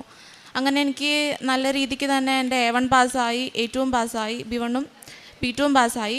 അങ്ങനെ ബീറ്റ് പഠിച്ചുകൊണ്ടിരുന്ന ടൈമിൽ നമുക്കിങ്ങനെ പ്രാക്ടീസൊക്കെ ചെയ്യും. നമുക്ക് 4 മൊഡ്യൂൾസാണ് വരുന്നത്, ലിസണിങ്ങും റീഡിങ്ങും റൈറ്റിങ് സ്പീക്കിങ്. അപ്പോൾ എനിക്ക് ലിസണിങ്ങും റീഡിങ്ങും ഭയങ്കരമായിട്ടും പാടായിരുന്നു. നമുക്ക് ഇപ്പോൾ 30-ലാണെങ്കിൽ 18 മാർക്ക് വേണം പാസിംഗ് മാർക്ക്. അപ്പോൾ അതിനെ 100-ലോട്ട് കൺവേർട്ട് ചെയ്യുമ്പോൾ 60 മാർക്കായിരിക്കും വരുന്നത്. അപ്പോൾ എനിക്ക് ഇതുവരെ ഒരു പാസിംഗ് മാർക്ക് എനിക്ക് കിട്ടിയിട്ടില്ല. ഒരു 16, 17 മാക്സിമം വന്ന 17, അതിന് അപ്പുറത്തോട്ട് എനിക്ക് പോവാറില്ലായിരുന്നു. പക്ഷേ എനിക്ക് സ്പീക്കിങ്ങിൽ ഭയങ്കര ഒരു കോൺഫിഡൻസ് ആയിരുന്നു, ഒരു ഓവർ കോൺഫിഡൻസ് ഉണ്ടായിരുന്നു. എനിക്ക് നന്നായിട്ട് പറയാൻ പറ്റും, ഞാൻ എന്നെ പറഞ്ഞാൽ ഞാൻ പാസ്സാവുമെന്ന് എനിക്കൊരിതുണ്ടായിരുന്നു. റൈറ്റിംഗ് ആണെങ്കിലും എനിക്ക് കുഴപ്പമില്ലായിരുന്നു. ആ ഒരു ടൈമിൽ എൻ്റെ കൂടെ ഉണ്ടായിരുന്ന ഫ്രണ്ട്സൊക്കെ ഞങ്ങളുടെ മാർച്ചിലാണ് ക്ലാസ് കഴിയുന്നത്, ഏപ്രിലിൽ ഡേറ്റ് എടുക്കാൻ വേണ്ടിയിട്ട് വിചാരിച്ചു. അപ്പോൾ എനിക്ക് പുറത്ത് പോയി എക്സാം എഴുതുന്നതിനോട് വല്ല താല്പര്യമില്ലായിരുന്നു. ഞാൻ കേരളത്തിൽ തന്നെ എഴുതാമെന്ന് വിചാരിച്ചു. അപ്പോൾ കേരളത്തിൽ 2 സെൻറ്ററാണ് വരുന്നത്, ട്രിവാൻഡ്രം, കൊച്ചി. അപ്പോൾ അവിടെ നമുക്ക് മെയിൽ ത്രൂ ആണ് നമ്മൾ ഡേറ്റ് എടുക്കുന്നത്. നമുക്ക് സെൽഫായിട്ട് തന്നെ എടുക്കാൻ പറ്റും, ഏജൻറ്റിന് വെറുതെ ക്യാഷ് കൊടുക്കേണ്ട ആവശ്യമില്ല. അപ്പോൾ ഞങ്ങളെല്ലാവരും അയച്ചു. നമ്മുടെ ക്ലാസ് കഴിഞ്ഞ് ഒരു 1 വീക്ക് കഴിഞ്ഞപ്പോൾ എല്ലാവർക്കും മെയിൽ വന്നു, എനിക്ക് മാത്രം മെയിൽ വരുന്നില്ല. ഈ ഒരു ടൈമിൽ ഞാൻ ഉടമ്പടിയിലല്ലായിരുന്നു, പക്ഷേ എൻ്റെ മമ്മിയുടെ ഉടമ്പടി ഞാൻ ഏറ്റു ചെല്ലുന്നുണ്ടായിരുന്നു. പക്ഷേ എനിക്ക് മെയിൽ വന്നില്ല. അതിൻ്റെ ഇടയ്ക്ക് ഞങ്ങളുടെ എക്സാമിൻ്റെ റിസൾട്ട് വന്നു. എനിക്കാണെങ്കിൽ 100-ൽ 91 ഉണ്ടായിരുന്നു. എൻ്റെ 4 മൊഡ്യൂൾ ഞാൻ പാസ്സായി. ഇൻസ്റ്റിറ്റ്യൂഷനിൽ സ്പീക്കിങ്ങിനാണെങ്കിൽ 91 മാർക്ക് ഉണ്ടായിരുന്നു. അപ്പോൾ എനിക്ക് പിന്നെ എൻ്റെ കോൺഫിഡൻസ് കൂടി. അപ്പോൾ ഞാൻ വിചാരിച്ചെങ്കിൽ വേറെ സ്ഥലത്ത് കേരളത്തിന് പുറത്തെടുക്കാമെന്ന് വിചാരിച്ചു. അപ്പോൾ എനിക്ക് തോന്നി കോയമ്പത്തൂർ എടുക്കാം. കോയമ്പത്തൂരാകുമ്പോൾ എൻ്റെ റിലേറ്റീവ് അവിടെ ഉണ്ട്, അപ്പോൾ നമുക്ക് അക്കോമഡേഷൻ്റെ കാര്യമൊക്കെ ആണെങ്കിൽ പേടിക്കേണ്ട ആവശ്യമില്ല. അപ്പോൾ ഞാൻ അവിടെ ഡേറ്റ് എടുത്തു. ഡേറ്റ് എടുക്കുന്ന ടൈമിൽ ഞാൻ ഏപ്രിലാണ് ഡേറ്റ് എടുക്കണേ. അപ്പോൾ അവർ പറഞ്ഞു 8 മണിക്ക് എക്സാം സ്റ്റാർട്ട് ചെയ്യുമെന്ന് പറഞ്ഞാൽ എക്സാം സ്റ്റാർട്ട് ചെയ്തത് 12 മണിയായപ്പോഴാണ്. അപ്പോൾ എനിക്ക് ഭയങ്കര ടെൻഷനായി, ഭയങ്കരമായിട്ടും വേർത്ത്, ഭയങ്കരമായിട്ട് പേടിയായി. അപ്പോൾ എക്സാമിന് കയറുന്ന ടൈമിൽ ഫസ്റ്റ് സ്പീക്കിംഗ് ആയിരുന്നു. സ്പീക്കിങ്ങിന് അവർ അത്യാവശ്യം കുഴപ്പമൊന്നുമില്ലായിരുന്നു. ഞാൻ പറഞ്ഞു, ഇപ്പം നമ്മളൊരു ടോപ്പിക്കിനെ പറ്റി പറയണം, അപ്പം അതിൻ്റെ ബേസിൽ അവർ ക്വസ്റ്റ്യൻ ചോദിക്കും. അപ്പോൾ ക്വസ്റ്റ്യൻ ആണെങ്കിൽ ഇപ്പം മലയാളത്തിൽ എന്നോട് ഒരാൾ എങ്ങനെ ക്വസ്റ്റ്യൻ ചോദിക്കുന്നു അതിനോട് ആൻസർ ഞാൻ അങ്ങനെ പറയുന്നു, അതുപോലെ എനിക്ക് പറയാൻ പറ്റി. അപ്പോൾ എനിക്ക് എൻ്റെ കോൺഫിഡൻസ് കൂടി. ഞാൻ വിചാരിച്ചു എന്തായാലും സ്പീക്കിങ് പാസ്സാവുമെന്ന് വിചാരിച്ചു. ഇറങ്ങി വന്നപ്പോൾ പിന്നെ ആഫ്റ്റർനൂൺ ആയിരുന്നു എൻ്റെ ലിസണിങ്ങും റീഡിങ്ങും വന്നത്. അതെനിക്ക് ഒട്ടും പ്രതീക്ഷയില്ലായിരുന്നു, കാരണം ഇതുവരെ ഞാൻ അങ്ങനെ പ്രാക്ടീസ് ചെയ്തപ്പോൾ ഞാൻ പാസ്സായിട്ടില്ല. അപ്പോൾ എന്തായാലും എനിക്ക് ഫെയിലാവുമെന്ന് എനിക്കൊരു തോന്നിയായിരുന്നു. അപ്പോൾ ഞാൻ മാതാവിനോട് പ്രാർത്ഥിക്കുന്ന ഒരാളല്ലായിരുന്നു, ഞാൻ ഈശോയോട് പ്രാർത്ഥിക്കുന്ന ഒരാളായിരുന്നു. പിന്നെ അന്തോണിസ് പുണ്യാളനോട് ഞാൻ പ്രാർത്ഥിക്കുമായിരുന്നു. ഞാൻ ഓൾ ഓവർ ഞാൻ മാതാവിനോട് പ്രാർത്ഥിക്കും, പക്ഷേ കൃപാസന മാതാവിനോട് എടുത്ത് ഞാൻ പ്രാർത്ഥിക്കില്ലായിരുന്നു, എനിക്കൊരു പേടിയായിരുന്നു. അപ്പോൾ ഞാൻ എൻ്റെ ലിസണിങ് റീഡിങ് നോക്കിയപ്പോൾ എനിക്കൊന്നും അറിയാൻ പാടില്ല, പേപ്പർ നോക്കിയിട്ട് ഒന്നും മനസ്സിലാവുന്നില്ല. ഞാനപ്പോൾ അന്തോണിസ് പുണ്യാൾ എന്നെ പാസ്സാക്കാമെന്ന് ഞാൻ ജസ്റ്റ് ചോദിച്ചു. ഞാൻ എടുത്ത് നോക്കി, എനിക്കെല്ലാം മനസ്സിലാവുന്നുണ്ട്, പിന്നെ ആൻസറൊക്കെ എനിക്ക് എവിടെയാണെന്ന് മനസ്സിലാവുന്നുണ്ട്. ഞാൻ അങ്ങനെ അത് കഴിഞ്ഞു. റൈറ്റിംഗ് ആണെങ്കിലും കുഴപ്പമില്ലാത്ത രീതിയിൽ അത് കഴിഞ്ഞു. റിസൾട്ട് വന്നു കഴിഞ്ഞപ്പോൾ ഞാൻ കോൺഫിഡൻ്റ് ആയിട്ടുള്ള എൻ്റെ റൈറ്റിങ്ങും സ്പീക്കിങ്ങും ഫെയിലായി. ഞാൻ തോക്കുമെന്ന് വിചാരിച്ച എൻ്റെ ലിസണിങ് റീഡിങ് ഞാൻ പാസ്സായി. അത് കഴിഞ്ഞിട്ട് എനിക്ക് ഭയങ്കര കരച്ചിലൊക്കെ ആയി, നമുക്ക് വല്ലാത്ത വിഷമമായി, കാരണം വിചാരിച്ചില്ലാത്ത രീതിയിൽ തോൽവി വന്നു. അത് കഴിഞ്ഞിട്ട് ഞാൻ പിന്നെ പ്രാർത്ഥിക്കാൻ തുടങ്ങി, കൃപാസന മാതാവിനോട് പ്രാർത്ഥിക്കാൻ തുടങ്ങി, മമ്മിയുടെ ഉടമ്പടി ഏറ്റെടുത്ത് എല്ലാം തുടങ്ങി. അത് കഴിഞ്ഞിട്ട് ഞാൻ പിന്നെ ഡേറ്റ് എടുത്തു. പിന്നെ ഞാൻ ട്രിവാൻഡ്രത്താണ് ഡേറ്റ് എടുത്തത്. അപ്പോൾ ഞാൻ ഉടമ്പടി വസ്തുക്കളൊക്കെ ഉപയോഗിച്ചിട്ടായിരുന്നു പോയത്. പക്ഷേ എക്സാമിൻ്റെ ടൈമിൽ എനിക്ക് റൈറ്റിംഗ് ഞാൻ ഭയങ്കരമായിട്ട് പ്രാക്ടീസ് ചെയ്യുന്ന ഒരാളായിരുന്നു. പ്രത്യേകിച്ച് സ്പീക്കിങ് എനിക്ക് ഭയങ്കരമായിട്ടും ഇഷ്ടപ്പെടുന്ന ഒരു മൊഡ്യൂൾ ആയതുകൊണ്ട് തന്നെ ഞാൻ ഭയങ്കരമായിട്ടും ഒരു ഓവർനൈറ്റൊക്കെ ഇരുന്ന് പഠിക്കുമായിരുന്നു. 2 മണി വരെ ഇരുന്നൊക്കെ പഠിച്ച് വെളുപ്പിന് എഴുന്നേക്കുന്ന ഒരു ടൈപ്പായിരുന്നു ഞാൻ. പക്ഷേ പ്രയോജനമൊന്നുമില്ലായിരുന്നു. പിന്നെ ഞാൻ ട്രിവാൻഡ്രത്ത് പോയി കഴിഞ്ഞപ്പോൾ മോർണിംഗ് ആയിരുന്നു എൻ്റെത് റൈറ്റിംഗ് വന്നിരിക്കുന്നത്. റൈറ്റിംഗ് എനിക്ക് നന്നായിട്ട്, ഞാൻ പഠിച്ച ടോപ്പിക്കായിരുന്നു, റിവൈസ് ചെയ്ത ടോപ്പിക്കായിരുന്നു, നന്നായിട്ട് ഞാൻ എഴുതി. ഉച്ചയായപ്പോഴായിരുന്നു എൻ്റെ സ്പീക്കിങ്. പക്ഷേ സ്പീക്കിങ്ങിന് വന്നപ്പോൾ നമ്മുടെ എക്സാമിനേഴ്സൊക്കെ ഭയങ്കരമായിട്ട് ഒരു റൂഡായിട്ട് പെരുമാറുന്ന രീതിയിലായിരുന്നു. നമ്മളോട് വല്ലാത്ത രീതിയിൽ ഷൗട്ട് ചെയ്യുന്ന രീതിയിൽ, ഇങ്ങനെ കരയിപ്പിക്കുന്ന രീതിയിലൊക്കെ ആയിരുന്നു. ഞാൻ എക്സാം കഴിഞ്ഞപ്പോൾ കരഞ്ഞാണ് ഇറങ്ങിയത്. അപ്പോൾ എനിക്ക് എന്തായാലും തോന്നി സ്പീക്കിംഗ് എന്തായാലും ഞാൻ ഫെയിലാവുമെന്ന് എനിക്ക് തോന്നിയായിരുന്നു. പക്ഷേ റൈറ്റിംഗ് ഞാൻ പാസ്സാവുമെന്ന് വിചാരിച്ചു. പക്ഷേ റിസൾട്ട് വന്നപ്പോൾ ഞാൻ 2ഉം ഫെയിലായി. അപ്പോൾ എനിക്കത് ഭയങ്കരമായിട്ടും വിഷമമായി. ഞാൻ മാതാവിനോട് പ്രാർത്ഥിച്ചതാണല്ലോ എന്ന് വിചാരിച്ചു. എന്നിട്ട് പിന്നെ എനിക്ക് മനസ്സിലായി, ഇനി മറ്റുള്ളവരുടെ ഉടമ്പടി നോക്കിയിട്ട് കാര്യമില്ല, ഞാൻ സ്വന്തമായിട്ട് തന്നെ ഉടമ്പടി എടുക്കേണ്ടി വരും. അതുകൊണ്ട് നവംബറിൽ ഞാൻ ഉടമ്പടി എടുത്തു. ഉടമ്പടി എടുത്തപ്പോൾ ഞാൻ നവംബറിൽ ഉടമ്പടി എടുത്തു. പിന്നെ ഡിസംബറിലോട്ട് ഡേറ്റ് നോക്കിയിട്ട് എനിക്ക് കിട്ടിയില്ല. പിന്നെ എനിക്ക് ഫെബ്രുവരിയിലാണ് എനിക്ക് ഡേറ്റ് കിട്ടിയത്. എനിക്ക് പിന്നെയും ട്രിവാൻഡ്രം തന്നെ കിട്ടിയത്. എനിക്ക് പേടിയുണ്ടായിരുന്നു, പോയി ഫെയിലായ സ്ഥലത്ത് പിന്നെയും പോകണമല്ലോ എന്ന് വിചാരിച്ചുകൊണ്ട്. അപ്പോൾ ഞാൻ നന്നായിട്ട് തന്നെ പ്രാക്ടീസ് ചെയ്തു. റൈറ്റിംഗ് ഒക്കെ ആണെങ്കിൽ ഒരുപാട് എഴുതി നോക്കി, സ്പീക്കിംഗ് ആണെങ്കിലും ഒരുപാട് പ്രാക്ടീസ് ചെയ്തു.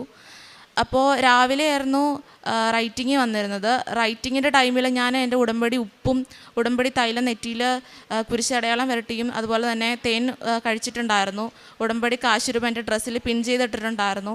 അപ്പോൾ റൈറ്റിങ്ങിൻ്റെ ടൈമിൽ ഞാൻ റിവൈസ് ചെയ്തപ്പോൾ ആ ടോപ്പിക്ക് അങ്ങോട്ട് നോക്കിയില്ലായിരുന്നു. പക്ഷേ എനിക്ക് നോക്കിയപ്പോൾ എനിക്കൊന്നും അറിയാൻ പാടില്ല. നമ്മൾ ടോട്ടൽ 6 പാരഗ്രാഫ് എഴുതണം. പക്ഷേ എനിക്ക് 2 പാരഗ്രാഫ് ഞാൻ കഷ്ടിച്ച് എഴുതി. പക്ഷേ എനിക്കൊന്നും അറിയാൻ പാടില്ല. എനിക്ക് എന്തായാലും തോന്നി എന്തായാലും ഫെയിലാവും, ഞാൻ ഒന്നും എഴുതിയിട്ടില്ല. എന്നിട്ട് പിന്നെ ഉച്ചയ്ക്കായിരുന്നു എൻ്റെ സ്പീക്കിംഗ് നല്ല ഈസി ആയിരുന്നു, നന്നായിട്ട് ഞാൻ പറഞ്ഞു. റിസൾട്ട് വന്നപ്പോൾ നേരെ ഓപ്പോസിറ്റാണ്.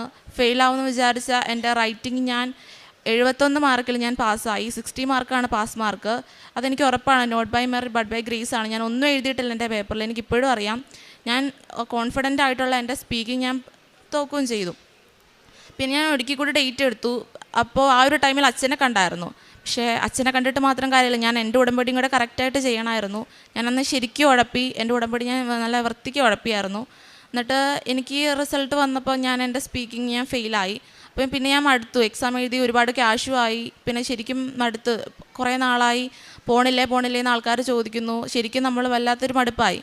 പിന്നെ ഞാനെങ്കിലും വിചാരിച്ചു ഏജൻസി ഡീൽ കൊടുക്കാം പുറത്ത്. എൻ്റെ ഫ്രണ്ട്സ് പറഞ്ഞു 3 മൊഡ്യൂളുണ്ടായതുകൊണ്ട് നമുക്ക് പുറത്തോട്ട് പോകാമെന്ന് വിചാരിച്ചു. അപ്പോൾ ഞാൻ പഠിച്ച ഇൻസ്റ്റിറ്റ്യൂഷനിൽ തന്നെ ചോദിച്ചപ്പോൾ പറഞ്ഞു 4 മൊഡ്യൂളുണ്ടെങ്കിലേ പറ്റത്തുള്ളൂ, 3 മൊഡ്യൂളുകാർ ഇപ്പോൾ അവരെടുക്കുന്നില്ലെന്നാണ് പറഞ്ഞത്. പക്ഷേ പെട്ടെന്ന് ഒരു ഓഗസ്റ്റിൽ എനിക്ക് എൻ്റെ കോൺട്രാക്റ്റ് വന്നു വിത്തൗട്ട് ഇൻ്റർവ്യൂ. ഞാൻ മാതാവിനോട് ഞാൻ പറഞ്ഞായിരുന്നു എനിക്ക് ഇൻ്റർവ്യൂ ഇല്ലാണ്ട് എനിക്ക് തരാമോ, എനിക്ക് പേടിയാണ്. കാരണം അവിടെ എന്ന് വെച്ചാൽ ജർമ്മൻസ് തന്നെയാണ് ഇൻ്റർവ്യൂവിന് എടുക്കുന്നത്. അവരുടെ ലാംഗ്വേജ് നമുക്ക് പെട്ടെന്ന് മനസ്സിലാവണമെന്നില്ല. അപ്പം ഞാൻ പറഞ്ഞപ്പോൾ മാതാവ് എനിക്ക് അതുപോലെ തന്നെ വന്നു. വിത്തൗട്ട് ഇൻ്റർവ്യൂവിൽ എനിക്ക് എൻ്റെ കോൺട്രാക്റ്റ് കൈ കിട്ടി. കോൺട്രാക്റ്റ് കിട്ടിക്കഴിഞ്ഞപ്പോൾ പിന്നെ അടുത്ത ടെൻഷൻ എന്ന് പറഞ്ഞാൽ വിസക്ക് ഡേറ്റ് കിട്ടുന്നില്ലായിരുന്നു. VFSൽ ഭയങ്കരമായിട്ടും പ്രശ്നമായിരുന്നു. അപ്പോൾ ആ ഒരു ടൈമിൽ ഫുള്ള് റിജക്ഷനൊക്കെ വന്ന ടൈമായിരുന്നു. അപ്പോൾ ആ ടൈമിൽ തന്നെ സർട്ടിഫിക്കറ്റിന് വാലിഡിറ്റിയും വന്നു. 1 ഇയർ എഗോ ആയിട്ടുള്ള സർട്ടിഫിക്കറ്റ്സൊക്കെ അവർ റിജക്റ്റ് ചെയ്യുന്നുണ്ടായിരുന്നു. എൻ്റെ 2 പേപ്പർ 1 ഇയർ എഗോ ആയിരുന്നു, ഒരെണ്ണം മാത്രമായിരുന്നിട്ടുള്ളൂ 1 ഇയറിന് താഴെയിട്ടുണ്ടായിരുന്നേ. അപ്പോൾ പെട്ടെന്ന് എനിക്കൊരു ദിവസം ഓഗസ്റ്റിലും കിട്ടിയില്ല, സെപ്റ്റംബറിലും ഡേറ്റ് കിട്ടിയില്ല. പെട്ടെന്ന് എനിക്ക് ഒക്ടോബർ 29-ാം തീയതി എനിക്ക് ബാംഗ്ലൂർ ഡേറ്റ് കിട്ടി. ഡേറ്റ് കിട്ടിയ ടൈമിലാണെങ്കിലും ഞാൻ ഒരുപാട് ടെൻഷനായി. ആ ഒരു ടൈമിൽ എൻ്റെ ഉടമ്പടി പുതുക്കുന്ന ടൈമായിരുന്നു. ഇവിടെ ഉടമ്പടി പുതുക്കാൻ വന്നപ്പോൾ ഞാൻ മാതാവിനോട് പറഞ്ഞു ഞാൻ വിശ്വസിച്ചോളാം, എനിക്ക് മാതാവിൻ്റെ രൂപം പ്രദക്ഷിണ സമയത്ത് കിട്ടുവാണെങ്കിൽ എനിക്ക് എന്തായാലും എൻ്റെ വിസ കിട്ടും എന്ന് ഞാൻ ഉറപ്പിക്കുമെന്ന് പറഞ്ഞു. എനിക്ക് ലോട്ടറി എടുത്തപ്പോൾ എനിക്ക് മാതാവിൻ്റെ രൂപ കിട്ടിയത്. അപ്പോൾ എനിക്ക് ഉറപ്പായി ഞാൻ എന്തായാലും വിസ എനിക്ക് കിട്ടും. അപ്പോൾ വിസ ബാംഗ്ലൂരിൽ ചെന്ന് കഴിഞ്ഞപ്പോൾ വലിയ കുഴപ്പമൊന്നുമില്ലായിരുന്നു. പിന്നെ മലയാളീസ് ആയപ്പോൾ അവർക്കൊരിതുണ്ട്, അവർക്ക് മെയിനായിട്ടും ഈ കർണാടക ടീംസിനോടൊക്കെയാണ് താല്പര്യം. അപ്പോൾ നമ്മളോട് ലാംഗ്വേജൊക്കെ ആയിട്ട് അവർക്ക് വലിയ പിടുത്തം ഉണ്ടാവില്ല. അത് കഴിഞ്ഞിട്ട് എൻ്റെ ഭംഗിയായിട്ട് തന്നെ അവിടുത്തെ കാര്യങ്ങളെല്ലാം കഴിഞ്ഞു. പക്ഷേ ഞാൻ അന്ന് എൻ്റെ ഇൻ്റർവ്യൂ കഴിഞ്ഞ് വീട്ടിലോട്ട് പോകുന്ന രാത്രിയാണ് എനിക്ക് എൻ്റെ അക്കോമഡേഷൻ്റെ കോൺട്രാക്റ്റ് ഏജൻസി അയച്ചു തരുന്നത്. അപ്പോഴാണ് ഞാൻ ഓർക്കുന്നത് ഞാൻ എൻ്റെ വിസയിൽ ഞാൻ എൻ്റെ അക്കോമഡേഷൻ കോൺട്രാക്റ്റ് വെച്ചിട്ടുണ്ടായിരുന്നില്ല. അപ്പോൾ എനിക്ക് തോന്നി എന്തായാലും വിസ റിജക്റ്റ് ആവാനുള്ള ചാൻസ് ഉണ്ട്. കാരണം എന്തെങ്കിലും ചെറിയൊരു റീസൺ വരെ അവർ റിജക്റ്റ് ആക്കുന്നതാണ്. അപ്പോൾ എന്തായാലും ഇതൊരു റീസൺ ആണ്. അപ്പോൾ ഞാൻ ഭയങ്കരമായിട്ടും പ്രാർത്ഥിക്കാൻ തുടങ്ങി. 1 മാസം കഴിഞ്ഞപ്പോൾ എന്നെ വിളിച്ചു, കൊറിയർ വന്നിട്ടുണ്ട്, വിസ ഡിസ്പാസ്സായെന്ന് പറഞ്ഞൊരു മെസ്സേജ് വന്നായിരുന്നു. അത് കഴിഞ്ഞ് പിറ്റേ ദിവസം എനിക്ക് വിളിച്ചു. അപ്പം ഞാൻ ചെന്ന് എൻ്റെ വിസ കളക്ട് ചെയ്തു. ഞാൻ എന്നിട്ട് പള്ളിയിൽ ചെന്നാണ് ഞാൻ തുറന്നത്. ഞാൻ മാതാവിൻ്റെ രൂപത്തിൽ തൊട്ട് മാതാവ് എനിക്കൊന്ന് തരണം, ഇപ്പോൾ ഒരുപാട് കഷ്ടപ്പാടായി, ഇപ്പോൾ ഇതിന് ഒരുപാട് ക്യാഷായി, വീട്ടുകാരെ ബുദ്ധിമുട്ടിക്കാൻ തുടങ്ങിയിട്ട് കുറേ നാളായി. അപ്പം ഞാൻ തുറന്ന് നോക്കിയപ്പോൾ എനിക്ക് എൻ്റെ വിസ സ്റ്റാമ്പ് ചെയ്തിട്ടുണ്ടായിരുന്നു. അപ്പോൾ അതെനിക്കൊരു എൻ്റെ ജീവിതത്തിൽ മറക്കാൻ പറ്റാത്തൊരു അനുഭവമാണ്. ശരിക്കും ഒരു not by merit but by grace ആണ്. എല്ലാവരും എന്നോട് പറഞ്ഞു, ഞാനിത് വന്ന് എൻ്റെ വിസ വന്നെന്ന് ഫ്രണ്ട്സിനോട് പറഞ്ഞപ്പോൾ അവരെല്ലാവരും പറഞ്ഞു അക്കോമഡേഷൻ്റെ കോൺട്രാക്റ്റ് ഇല്ലെങ്കിൽ മസ്റ്റായിട്ടും വിസ റിജക്റ്റ് ആവും, അതൊരു റീസൺ ആണെന്ന് എന്നോട് പറഞ്ഞായിരുന്നു. അപ്പോൾ ഇത്രയും അനുഗ്രഹങ്ങൾ നന്ദി എൻ്റെ മാതാവിന് ഞാൻ 1000 നന്ദി പറയുന്നു. പിന്നെ രോഗസൗഖ്യമാണെങ്കിൽ എനിക്ക് കാലിന് എൻ്റെ ഉടമ്പടി എടുക്കുന്നതിന് മുന്നേ എൻ്റെ കാലിന് ഭയങ്കര ഒരു വേദന ഉണ്ടായിരുന്നു ലെഫ്റ്റ് ലെഗിന്. അപ്പോൾ എനിക്ക് ഒട്ടും നടക്കാൻ പറ്റില്ല. ഞാൻ തൊങ്കിയൊക്കെയാണ് ഞാൻ പോയിക്കൊണ്ടിരുന്നത്. എനിക്ക് ഒട്ടും നടക്കാൻ പറ്റുന്നില്ല. ഡോക്ടറിനെ കണ്ടപ്പോൾ എക്സ്റേ എടുക്കണമെന്ന് പറഞ്ഞു. എക്സ്റേ എടുത്തപ്പോൾ പ്രത്യേകിച്ച് കുഴപ്പമൊന്നുമില്ല. അവർ പാരസെറ്റമോൾ വന്ന് വിട്ടു. പക്ഷേ അത് കഴിച്ച് കഴിഞ്ഞപ്പോൾ എനിക്ക് പിന്നെ എൻ്റെ വേദന കൂടി.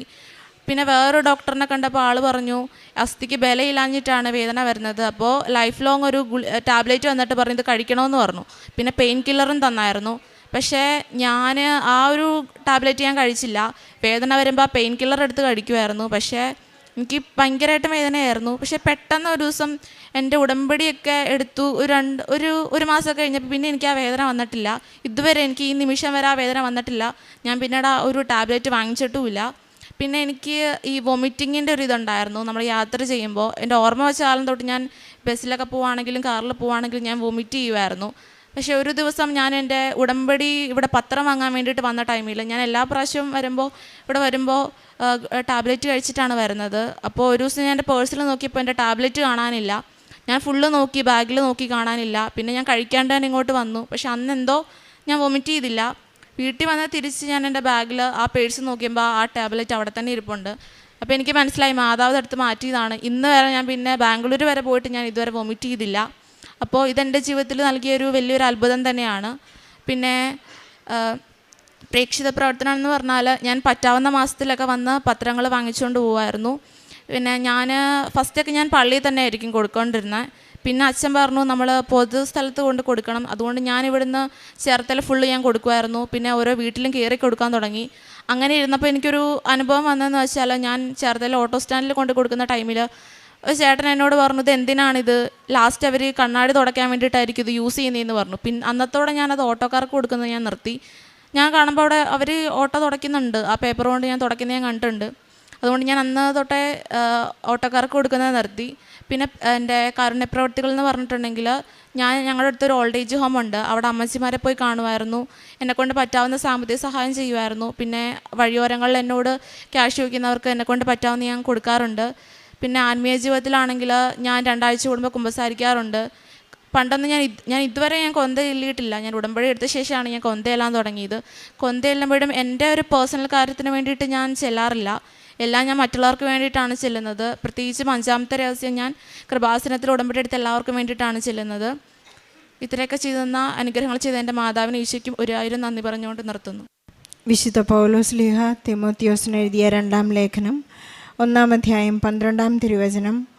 ഇക്കാരണത്താലാണ് ഞാൻ ഇപ്പോൾ ഇവയെല്ലാം സഹിക്കുന്നത്. ഞാൻ അതിൽ ലജ്ജിക്കുന്നില്ല. എന്തെന്നാൽ ആരിലാണ് ഞാൻ വിശ്വാസം അർപ്പിച്ചിരിക്കുന്നതെന്ന് എനിക്കറിയാം. എന്നെ ഭരമേൽപ്പിച്ചിരിക്കുന്നവയെല്ലാം ആ ദിവസം വരെയും ഭദ്രമായി കാത്തുസൂക്ഷിക്കാൻ അവന് കഴിയുമെന്നും എനിക്ക് പൂർണ്ണ ബോധ്യമുണ്ട്. സ്റ്റെഫി എന്ന മകളുടെ വളരെ ശക്തമായ പ്രത്യക്ഷീകരണ സാക്ഷ്യമാണ് ഈ അൾത്താരയിൽ പങ്കുവച്ചത്. സ്റ്റെഫിക്ക് വളരെ ശക്തമായി not by merit but by grace എന്ന അടിസ്ഥാനത്തിലാണ് തൻ്റെ ജീവിതത്തിലെ ഒരു വലിയ അത്ഭുതങ്ങൾ പരിശുദ്ധ അമ്മയുടെ മധ്യസ്ഥതയിൽ ഈശോ പ്രാപിച്ചു കൊടുത്തിരിക്കുന്നത്. താൻ തോൽക്കുമെന്ന് ഉറപ്പുള്ള വലിയൊരവസ്ഥയിലാണ് തൻ്റെ അമ്മയുടെ ഉടമ്പടിയിൽ ഉറച്ച് വിശ്വസിച്ച് ഒരു എളുപ്പവഴിയിൽ ക്രിയ ചെയ്തിരുന്ന ഉടമ്പടി പ്രാർത്ഥനയായിരുന്നു സ്റ്റെഫിക്കുണ്ടായിരുന്നത്. പിന്നീട് തൻ്റെ ജീവിത സാഹചര്യത്തെ നേരിടാനുള്ള ശക്തിക്ക് വേണ്ടി പരിശുദ്ധ അമ്മയുടെ മാധ്യസ്ഥം അപേക്ഷിക്കാൻ ഈ മകൾ തന്നെ ഇവിടെ വന്ന് ഉടമ്പടിയെടുത്ത് പ്രാർത്ഥിക്കാൻ തുടങ്ങി. ബഹുമാനപ്പെട്ട ജോസഫ് അച്ഛൻ നമുക്കിപ്പോൾ ഒരു വലിയ അപ്ഡേറ്റ് നൽകുന്നുണ്ട്. 16 വയസ്സ് കഴിഞ്ഞ മക്കൾക്ക് ഉടമ്പടിയെടുത്ത് പ്രാർത്ഥിക്കാം. സാധാരണഗതിയിൽ ഇത്രയും നാൾ പലരും വന്ന് പറയാറുള്ളത്, അമ്മമാർ പ്രത്യേകിച്ച് വന്ന് പറയുന്നത് എങ്ങനെയാണ്, ഞാനാണ് ഉടമ്പടി എടുത്തത്, എൻ്റെ മക്കൾ ഇവിടെ ഇല്ല, അവർ വിദേശത്താണ്, അതുകൊണ്ട് എനിക്കാണ് സാക്ഷ്യം പറയേണ്ടത്. പക്ഷേ ഇത് മക്കൾ തന്നെ പ്രായപൂർത്തിയായവർ ഉടമ്പടിയെടുത്ത് പ്രാർത്ഥിക്കുമ്പോഴുണ്ടാകുന്ന വ്യത്യാസവും അവരുടെ ജീവിതത്തിലെ വിശ്വാസവും വിശ്വസ്തതയും വർദ്ധിക്കുന്നത് നമുക്ക് നോക്കി നിന്ന് കാണുവാൻ സാധിക്കുന്നത് കൊണ്ട് അവർ തന്നെ ഉടമ്പടിയെടുത്ത് സാക്ഷ്യം പറയുന്നതാണ് നല്ലതെന്ന് അച്ഛൻ നമ്മെ ഓർമ്മിപ്പിക്കുന്നുണ്ട്. നമുക്കതനുസരിച്ച് പ്രവർത്തിക്കുകയും പ്രാർത്ഥിക്കുകയും ചെയ്യാം. ജോസഫ് അച്ഛനെ കണ്ടിട്ട് കാര്യമില്ല, നമ്മുടെ ഉടമ്പടി കൃത്യമായി പാലിക്കണമെന്ന് ഈ മകൾ ഇവിടെ ഏറ്റുപറയുന്നുണ്ട്. ജോസഫ് അച്ഛൻ്റെ കൈവെപ്പ് ശുശ്രൂഷ സ്വീകരിച്ചാൽ ഉടനെ എൻ്റെ കാര്യങ്ങളെല്ലാം നടക്കും. ചിലർ അത് അനുസരിച്ച് ഒരു ടേക്കൺ ഫോർ ഗ്രാൻഡഡ് എന്ന രീതിയിൽ അച്ഛനെ കാണാൻ വന്ന് അനുഗ്രഹം പ്രാപിച്ചു പോകുന്നവരുണ്ട്. അച്ഛനൊന്ന് തൊട്ടാൽ നമ്മുടെ കാര്യങ്ങൾ ഈശോ അനുവദിച്ചു തരുമെന്ന് നമുക്ക് ഉറപ്പുള്ള വിശ്വാസമുണ്ട്. അതനുസരിച്ച് നമുക്ക് ഉടമ്പടി ഉഴപ്പാനുള്ളതല്ല എന്ന് സ്റ്റെഫി ഏറ്റു പറയുകയാണ്. സ്റ്റെഫി അതനുസരിച്ച് ഉടമ്പടി ശക്തമായി പ്രാർത്ഥിക്കുകയും അതനുസരിച്ച് ജീവിക്കുകയും ചെയ്തു. ഈ മകൾ ഉടമ്പടിയിൽ ഉറച്ചു നിന്നപ്പോൾ പ്രാർത്ഥിച്ച എല്ലാ കാര്യങ്ങളും തന്നെ എനിക്ക് ഇൻ്റർവ്യൂ ബുദ്ധിമുട്ടായതുകൊണ്ട് പരിശുദ്ധ അമ്മേ, എനിക്ക് ഈശോയിൽ നിന്ന് അനുഗ്രഹം തരേണ്ടത് എനിക്ക് ഇൻ്റർവ്യൂ ഇല്ലാതെ കോൺട്രാക്റ്റ് ലഭിക്കണം എന്നുള്ള ഒരു വലിയ സങ്കടം ഈശോയോട് പറഞ്ഞപ്പോൾ പരിശുദ്ധ അമ്മ അത് പ്രാപിച്ചു കൊടുക്കുകയും അതുപോലെ തന്നെ രോഗസൗഖ്യം, ട്രാവലിംഗ് സിക്നെസ് എല്ലാം തന്നെ ഈശോ എടുത്തു മാറ്റുകയും ചെയ്തു. നാം ഉടമ്പടിയിലായിരിക്കുമ്പോൾ നാം ആഗ്രഹിക്കുന്നതും ആഗ്രഹിക്കുന്നതിലപ്പുറവും നമ്മുടെ എല്ലാ കാര്യങ്ങളും ഈശോ നമുക്ക് വേണ്ടി കൂടെ നിന്ന് നമ്മോട് കൂടെ സഞ്ചരിച്ച് പരിശുദ്ധ അമ്മ നമുക്ക് സാധിച്ചു തരും. നാം ഒന്ന് മാത്രം ചെയ്താൽ മതി. അബ്രാഹത്തോട് പറഞ്ഞതുപോലെ നീ എനിക്ക് മുമ്പേ നടക്കുക എന്നുള്ളൊരു വാഗ്ദാനം നമുക്ക് ചെയ്യാൻ സാധിച്ചാൽ നമ്മുടെ ഉടമ്പടി തീർച്ചയായും പെട്രോൾ കത്തുന്നത് പോലെ കത്തിപ്പിടിക്കും. നമുക്ക് ഈശോയ്ക്കും പരിശുദ്ധ അമ്മയ്ക്കും നന്ദി പറഞ്ഞുകൊണ്ട് സ്റ്റെഫിക്ക് ലഭിച്ച എല്ലാ അനുഗ്രഹങ്ങൾക്കും നല്ലൊരു കൈയടി നൽകി ഈശോയ്ക്കും പരിശുദ്ധ അമ്മയ്ക്ക് ഈ സാക്ഷ്യം സമർപ്പിക്കാം. അത്യപൂർവ ദൈവാനുഭവങ്ങൾ ഇനി നിങ്ങൾക്കും സ്വന്തം. ഈ യൂട്യൂബ് ചാനൽ ഇതുവരെ സബ്സ്ക്രൈബ് ചെയ്തിട്ടില്ലെങ്കിൽ ഇപ്പോൾ തന്നെ സബ്സ്ക്രൈബ് ചെയ്യുക. ഈ വീഡിയോ ഇപ്പോൾ തന്നെ നിങ്ങളുടെ സുഹൃത്തുക്കൾക്ക് ഷെയർ ചെയ്തുകൊണ്ട് കർത്താവിൻ്റെ പ്രേക്ഷിതരാകുക. മാതാവിനും തിരുക്കുമാരനും ആദ്യം തന്നെ അമ്മ പ്രത്യക്ഷീകരണത്തിൻ്റെ സാക്ഷിയാക്കിയതിന് ഞാൻ നന്ദി പറയുന്നു. എൻ്റെ പേര് എബിൻ. ഞാൻ ചങ്ങനാശ്ശേരി അതിരൂപത കുറിച്ചി സെൻറ്റ് ജോസഫ് ഇടവകമാണ്. ഞാൻ 2024 മാർച്ച് 8 ഇവിടെ വന്ന് ഉടമ്പടി ആദ്യമായിട്ട് എടുക്കുന്നത്. ഉടമ്പടി എടുക്കുന്നതിന് മുമ്പ് കൃപാസനത്തെപ്പറ്റി ഞാൻ കേട്ടിട്ടുണ്ടെങ്കിലും ഞാൻ പള്ളിയിൽ നല്ല രീതിയിൽ ആക്റ്റീവായിട്ടിരുന്നൊരു വ്യക്തിയായിരുന്നു. കുർബാനയിൽ എല്ലായിടത്തും പങ്കെടുക്കുന്നു, സംഘടനയിലെല്ലാം ആക്റ്റീവായിട്ട് നിൽക്കുന്നു, വീട്ടിലെ സന്ധ്യാപ്രാർത്ഥനകളെല്ലാം നന്നായിട്ട് പങ്കെടുത്ത് പോകുന്നൊരു വ്യക്തിയായിരുന്നതിൽ തന്നെ കൃപാസനത്തിൽ വന്ന് പ്രാർത്ഥിക്കുക, ഉടമ്പടി എടുക്കുക, അതിൻ്റെ ആവശ്യം എന്താണെന്നുള്ളതിനെപ്പറ്റി ഞാനിങ്ങനെ വലിയ ആവശ്യകതയെപ്പറ്റി ഞാൻ ചിന്തിച്ചിരുന്നില്ല. അപ്പോൾ അങ്ങനെ ഇരിക്കുന്ന സമയത്താണ് ഞാൻ UAE വിസിറ്റിന് പോകണം, ഒരു ജോലി അവിടെ കണ്ടെത്തണമെന്നൊക്കെ തീരുമാനിച്ച് അതിന് തയ്യാറെടുത്തുകൊണ്ടിരിക്കുന്ന ഒരു സമയമായിരുന്നു. അപ്പം ഞങ്ങളുടെ അടുത്തുള്ളൊരു ആൻറ്റി മുഖേനയാണ് ഞാൻ കൃപാസനത്തെപ്പറ്റി കൂടുതലായിട്ട് അറിയാനിടയായത്. ആ ആൻറ്റിയാണ് എനിക്ക് ഇവിടെ വന്ന് ഉടമ്പടി എടുക്കാനായിട്ട് വേണ്ടി പ്രചോദനമായത്. അപ്പോൾ ഞാൻ അങ്ങനെ ഇവിടെ കൃപാസനത്തിൽ വന്ന് ഉടമ്പടി എടുക്കുന്നു. അത് കഴിഞ്ഞ് ഞാൻ ഇതേപോലെ തന്നെ എല്ലാ ആഴ്ചകളിലും പള്ളിയിൽ പോകുന്നു, സന്ധ്യാപ്രാർത്ഥനകൾ ചൊല്ലുന്നു, അതേപോലെ തന്നെ കുമ്പസരിക്കുന്നു, എല്ലാം ചെയ്യുന്നു. അപ്പം എൻ്റെ ഉള്ളിലൊരു പ്രതീക്ഷ എന്താണെന്ന് വെച്ച് കഴിഞ്ഞാൽ ഞാൻ UAE പോയാൽ എനിക്ക് ജോലി കിട്ടും, അമ്മ എൻ്റെ കൂടെ ഉണ്ടാകും എന്നൊക്കെയുള്ളൊരു പ്രതീക്ഷ തന്നെയായിരുന്നു ഞാൻ പോയിരുന്നത്. അങ്ങനെ ഞാൻ UAE അവിടെ ഞാനിങ്ങനെ ജോലി അന്വേഷിച്ച് തുടങ്ങി. 1 മാസമായിട്ടും ഒരിടത്തു നിന്ന് എന്നെ വിളിക്കുന്നില്ല. അപ്പം ഞാൻ ആകപ്പാടെ പയ്യെ ഡൗണായി തുടങ്ങി. അങ്ങനെ ഇരിക്കെ ഞാൻ അവിടെ വേറൊരു കമ്പനിയിൽ എനിക്ക് ജോലി റെഡിയായി. ഞാൻ അവിടെ കയറുന്നു. അപ്പം ഞാൻ ഇലക്ട്രോണിക്സ് എഞ്ചിനീയറിംഗ് ആയിരുന്നു കംപ്ലീറ്റ് ചെയ്തത്. അത് റിലേറ്റ് ചെയ്ത് തന്നെ ഞാൻ നാട്ടിൽ വർക്ക് ചെയ്യുമായിരുന്നു. അപ്പം UAE ഞാൻ ആ ഒരു ഫീൽഡിൽ നിന്ന് വ്യത്യസ്തമായ ഒരു ഫീൽഡിലായിരുന്നു വർക്ക് ചെയ്യാൻ കയറിയത്. അപ്പോൾ ഞാൻ അവിടെ വർക്ക് ചെയ്യാൻ തുടങ്ങി. ഭയങ്കര വർക്ക് പ്രഷറായിട്ട് വരുന്നു, എനിക്ക് ഒട്ടും ഹാൻഡിൽ ചെയ്യാൻ പറ്റുന്നില്ല. അപ്പം ഞാൻ എല്ലാവരിൽ നിന്ന് ഒറ്റപ്പെട്ടു പോകുന്ന ഒരു സിറ്റുവേഷനിലേക്ക് വരുന്നു. ഞാനപ്പോൾ അങ്ങനെ അമ്മയോടൊപ്പം പ്രാർത്ഥിക്കാൻ തുടങ്ങി. അമ്മ എനിക്കൊട്ടും പറ്റുന്നില്ല ഇവിടെ നിൽക്കാനായിട്ട് വേണ്ടി, എന്നെ ഇവിടെ നിന്ന് എങ്ങനെയും ഒന്ന് രക്ഷപ്പെടുത്തി തരണമെന്നുള്ള രീതിയിൽ ഞാൻ പ്രാർത്ഥിക്കാൻ തുടങ്ങി. അതേപോലെ എനിക്ക് വർക്ക് പ്രഷർ വരാൻ തുടങ്ങി. അപ്പം ഇങ്ങനെ പൊയ്ക്കൊണ്ടിരിക്കുന്നു. 1 മാസമാകുന്നു. അപ്പോൾ ഒരു വിസയുടെ കാര്യങ്ങളെല്ലാം ഇങ്ങനെ പ്രോസസ്സിങ് തുടങ്ങി. അപ്പോൾ എനിക്ക് വീണ്ടും ടെൻഷനായി. അമ്മ എൻ്റെ വിസയൊക്കെ അടിച്ചു കഴിഞ്ഞാൽ ഞാൻ വീണ്ടും ഇവിടെ തന്നെ നിന്ന് പോകേണ്ട ഒരു സിറ്റുവേഷൻ ആകുമല്ലോ. അപ്പം എനിക്ക് ഞാൻ പഠിച്ച ഫീൽഡുമായിട്ട് ബന്ധപ്പെട്ട ഒരു ജോബ് എനിക്ക് തരിക, അല്ലെന്നുണ്ടെങ്കിൽ എന്നെ എങ്ങനെയും ഇവിടുന്ന് വേറൊരു ഫീൽഡിലേക്ക് മാറ്റിവിടുക എന്ന് ഞാനിങ്ങനെ പ്രാർത്ഥിക്കാൻ തുടങ്ങി. 1 മാസം കഴിഞ്ഞു. ഇതേപോലെ തന്നെ വർക്ക് പ്രഷറാവുന്നു, എനിക്ക് ഹാൻഡിൽ ചെയ്യാൻ പറ്റുന്നില്ല. അങ്ങനെ പെട്ടെന്നൊരു ദിവസം എന്നെ HR വിളിക്കുന്നു. എന്നിട്ട് എന്നോട് പറയുന്നു, താങ്കളുടെ ജോലി നഷ്ടമായി, താങ്കൾക്ക് ഇവിടെ നമ്മുടെ രീതിയിലുള്ള നിൽക്കാനായിട്ട് വേണ്ടി പറ്റുന്നില്ല, അതുകൊണ്ട് താങ്കൾക്ക് നാളെ മുതൽ വരണ്ടെന്നുള്ള രീതിയിൽ അവർ സംസാരിച്ചു. ഞാനപ്പോൾ പെട്ടെന്ന് ഡൗണായി. ആകപ്പാടെ ഇനി എന്ത് ചെയ്യണമെന്ന് എനിക്ക് അറിഞ്ഞുകൂടാം. അപ്പം UAE എൻ്റെ ഒരു ബ്രദറുണ്ട്. അപ്പോൾ ബ്രദറിൻ്റെ അടുത്തേക്ക് പോയി. അപ്പം എൻ്റെ ഒരു പ്രതീക്ഷ എന്താണെന്ന് വെച്ച് കഴിഞ്ഞാൽ ഞാൻ അമ്മയോട് പറഞ്ഞിരുന്നല്ലോ, അമ്മ എനിക്കിത് പറ്റുന്നില്ല, എന്നെ ഇവിടുന്ന് എങ്ങനെയും പെട്ടെന്ന് രക്ഷപ്പെടുത്തണമെന്ന് പറഞ്ഞതുകൊണ്ട് അമ്മ തന്നെയാണ് ഈ ജോലി എന്നിൽ നിന്ന് കളഞ്ഞതെന്നുള്ളൊരു വിശ്വാസം എനിക്കുണ്ടായിരുന്നു. അപ്പം വീണ്ടും എനിക്ക് പ്രതീക്ഷയായി, നല്ലൊരു ജോലി എനിക്ക് കിട്ടാനായിട്ട് വേണ്ടിയാണ് അമ്മ ഇത് കളഞ്ഞതെന്നുള്ളത്. അങ്ങനെ ഞാൻ വീണ്ടും മുമ്പോട്ടേക്ക് പോകുന്നു. ഞാനിങ്ങനെ ജോലികൾക്ക് വേണ്ടി അപേക്ഷിച്ചുകൊണ്ടിരിക്കുന്നു, കുറേ ഇൻ്റർവ്യൂവിനൊക്കെ പോകുന്നു. എനിക്കറിയാവുന്ന കുറേ കാര്യങ്ങളുണ്ട്, ഞാൻ പഠിച്ചിട്ട് പോകുന്നു, പ്രിപ്പയർ ചെയ്തെല്ലാം പോകുന്ന കാര്യങ്ങൾ തന്നെ എനിക്ക് ഇൻ്റർവ്യൂവിൽ ചോദിക്കുന്നു. പക്ഷേ എനിക്ക് ഇൻ്റർവ്യൂവിനൊന്നും പറയാൻ പറ്റുന്നില്ല. അതുപോലെ ആകപ്പാട് ഇതാവുന്നു. ചിലയിടത്ത് ഞാൻ കിട്ടുമെന്ന് ഉറപ്പിച്ച കുറേ കാര്യങ്ങളുണ്ടായിരുന്നു. കുറേ ഇൻ്റർവ്യൂവിൽ പങ്കെടുത്തതിന് ശേഷം എനിക്ക് ഉറപ്പായിട്ടും കിട്ടുമെന്ന് ഞാൻ വിചാരിച്ചെടുത്ത് പോലും നിസ്സാര കാര്യത്തിന് അത് റിജക്റ്റായി പോകുന്ന ഒരു സിറ്റുവേഷൻ ഉണ്ടാകുന്നു. അങ്ങനെ 6 മാസത്തോളം ഞാൻ UAE നിന്നു. അവിടുന്ന് എനിക്ക് ജോലിയൊന്നും ആവുന്നില്ല. ഞാൻ ആകപ്പാടെ ഡൗണായി. അപ്പം ഞാൻ നാട്ടിലേക്ക് വരാനായിട്ട് വേണ്ടി ഫ്ലൈറ്റ് ടിക്കറ്റെല്ലാം ബുക്ക് ചെയ്തു. അപ്പോഴും ആ വരുന്നതിൻ്റെ തൊട്ട് മുമ്പ് വരെയും എനിക്ക് ഭയങ്കര പ്രതീക്ഷയായിരുന്നു, എവിടുന്നെങ്കിലും എനിക്കൊരു കോൾ വരും, എനിക്ക് അവിടെ ജോലി കിട്ടും എന്നുള്ളൊരു പ്രതീക്ഷയിൽ ഞാൻ നിൽക്കുന്നു. പക്ഷെ ഒന്നും ആയില്ല. ഞാൻ തിരിച്ച് നാട്ടിൽ വരുന്നു.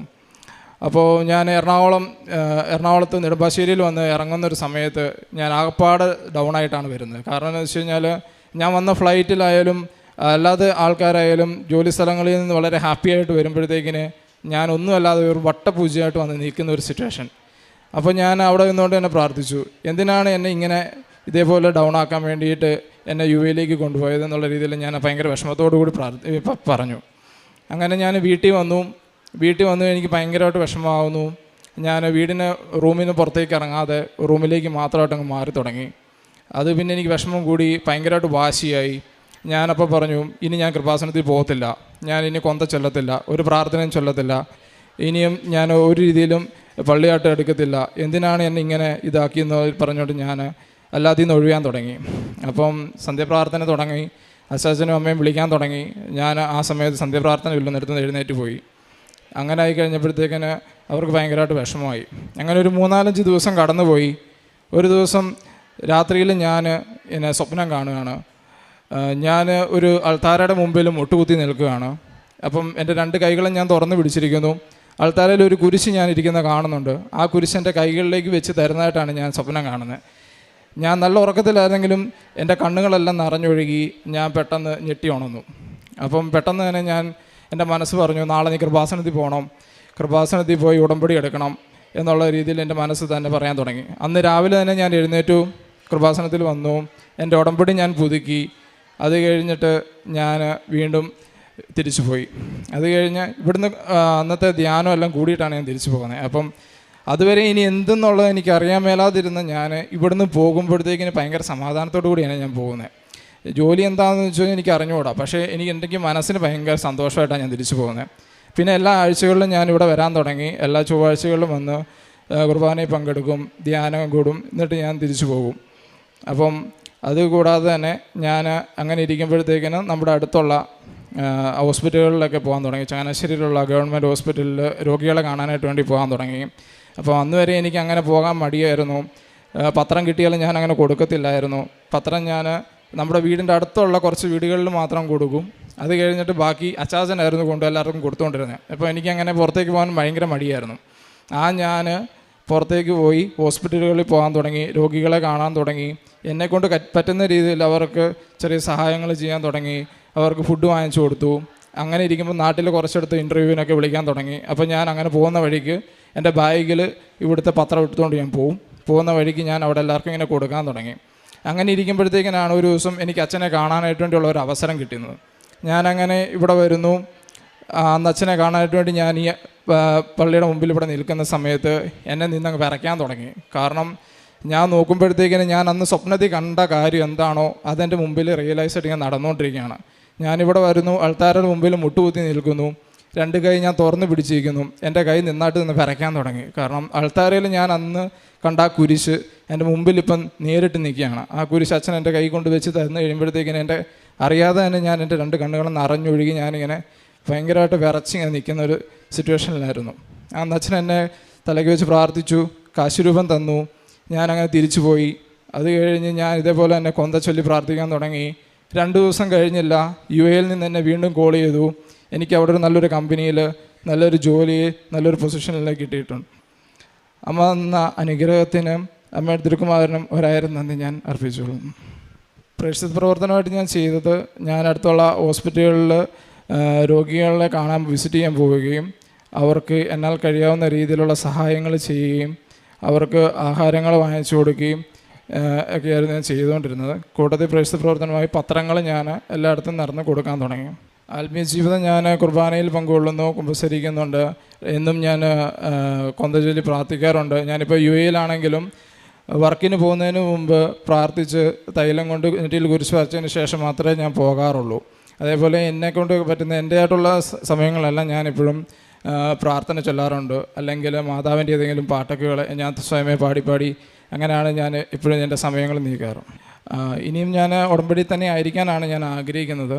ഞാൻ വീണ്ടും ഉടമ്പടി പുതുക്കി വീണ്ടും ഉടമ്പടി തന്നെ ആയിരിക്കാനും വിശുദ്ധിയിലും മുമ്പോട്ട് പോകാനായിട്ട് തന്നെ ഞാൻ ആഗ്രഹിക്കുന്നു. അമ്മേ മാതാവിനും തിരുക്കുമാരനും 1000 നന്ദി. 40-ാം സങ്കീർത്തനം 10-ാം തിരുവചനം.